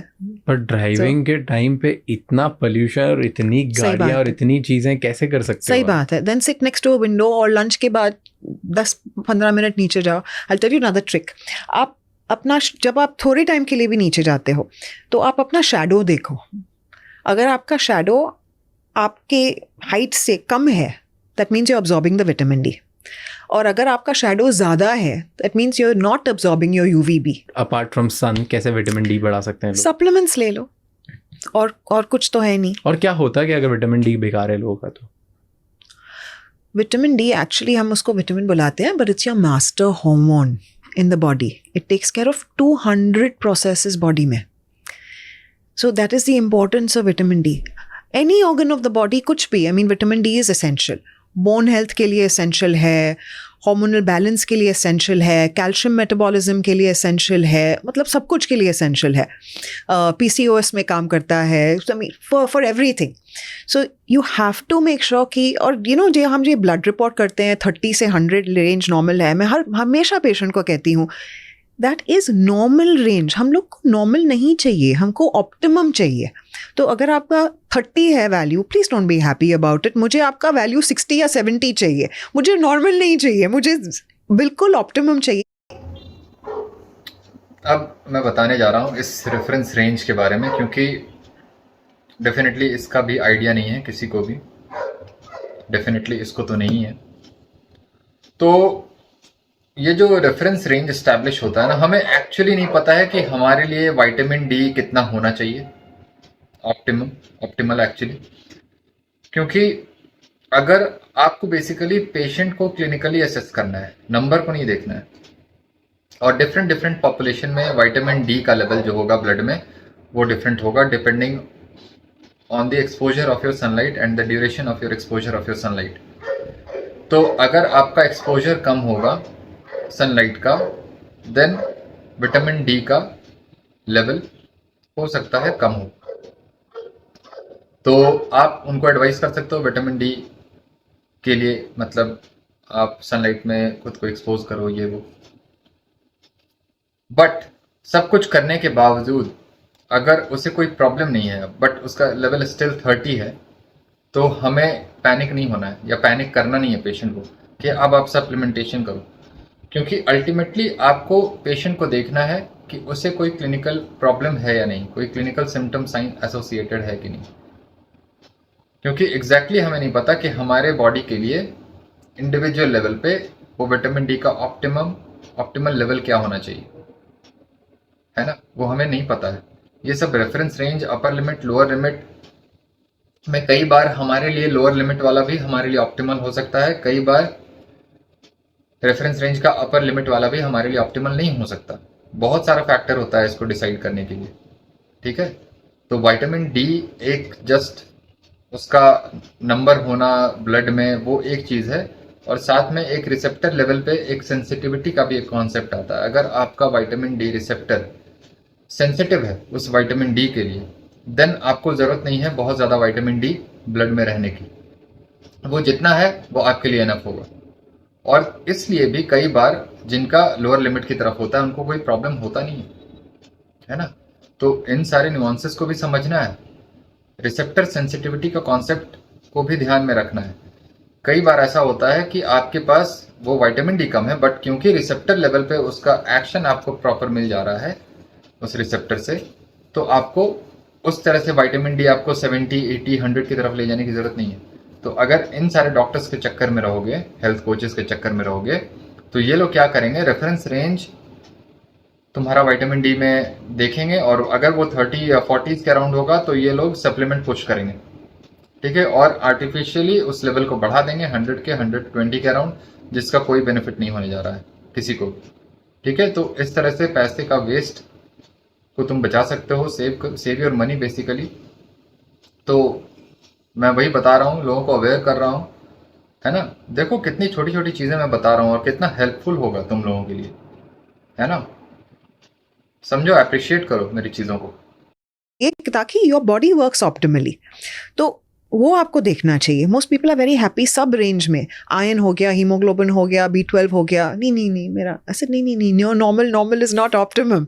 सो वो देखना ज़रूरी है. एंड देन उस हिसाब से यू शुड टेक कैप्सूल्स और वाइटामिन, मतलब your tablets of your vitamin D, वो देख के. बट विटामिन डी आप ब्लाइंड नहीं ले सकते. उसके लिए you must do your blood test. I think everything that you said was really good.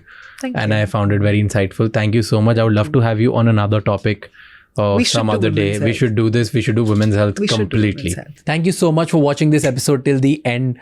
Let me know in the comments कि आपको इस episode में क्या अच्छा लगा और ऐसे और कौन से गेस्ट हैं जो आप बेसिकली मुझे ये पॉडकास्ट बहुत रोबस्ट सोर्स ऑफ कोई इन्फॉर्मेशन नहीं लगा, है ना. बहुत राइट इन्फॉर्मेशन नहीं मिल रहा है किसी को ये सब पॉडकास्ट देखने से. और अगर ऐसे पॉडकास्ट का अगर मैं क्रिटिक करने बैठूंगा देन डेफिनेटली आप लोगों का पॉडकास्ट पब्लिक के लिए यूजफुल हो जाएगा, क्योंकि मेरा क्रिटिक रहेगा उस पर, है ना. तो बहुत सही है, ऐसे ही काम करते रहो यार. मैं अप्रिशिएट करता हूँ तुम लोगों को, और ऐसे एक्सपर्ट्स को, सो कॉल्ड एक्सपर्ट्स को बुलाते रहो. मैं भी एक्सपर्ट हूँ और मैं क्रिटिक करूँगा, इस तरह की वीडियोस बनाता रहूँगा, पब्लिक को अवेयर करता रहूँगा. तो मैं ये नहीं बोलूँगा मत करो ऐसा, क्योंकि तुम करोगे तभी मैं कुछ कर पाऊँगा अपने लिए, राइट. तो तुम अपने काम को करो, मैं अपने काम को करूँगा, और तुम्हारे काम से ही मुझे काम मिलता है, और मैं खुद को बिजी इस तरह से रख पाता हूँ और काफ़ी लोगों को एजुकेट कर पाता हूँ. तो God bless you, wish you all the best. तो नेक्स्ट वीडियो में फिर से किसी को देखते हैं कौन है नेक्स्ट. रिमांड पे लेता हूँ फिर से किसी को मैं, और उनको क्रिटिक करता हूँ, रिस्पॉन्स वीडियो बनाता हूँ. फिर से मिलेंगे नेक्स्ट वीडियो में. तो आप लोग अपना अपना ओपिनियन कमेंट सेक्शन में डाल सकते हो. कैसा लगा आपको मेरा ये क्रिटिक वीडियो, और आपको जो भी फीडबैक है वो आप दे सकते हो, मुझे शेयर कर सकते हो. किसी का वीडियोस अगर आप चाहते हो कि वो क्रिटिक हो then definitely you can share that one also. So I will entertain your feedback definitely for sure. तो मिलेंगे फिर से, और इसी तरह से मैं आन बान और शान से अपने काम को करता रहूँगा. इस तरह से क्रिटिक होता रहेगा, आप लोगों को मज़ा भी दिलाऊंगा, पढ़ाऊंगा भी. और पढ़ाई अब आप लोगों के लिए सज़ा नहीं होगी, क्योंकि यहाँ पे मिलेगा मज़ा. ठीक है, अच्छे से ध्यान रखो, ख्याल रखो अपने हेल्थ का, और मेरे वीडियोस को देखते रहो. तुम सभी का हेल्थ बहुत सही हो जाएगा, right. Bye bye, take care.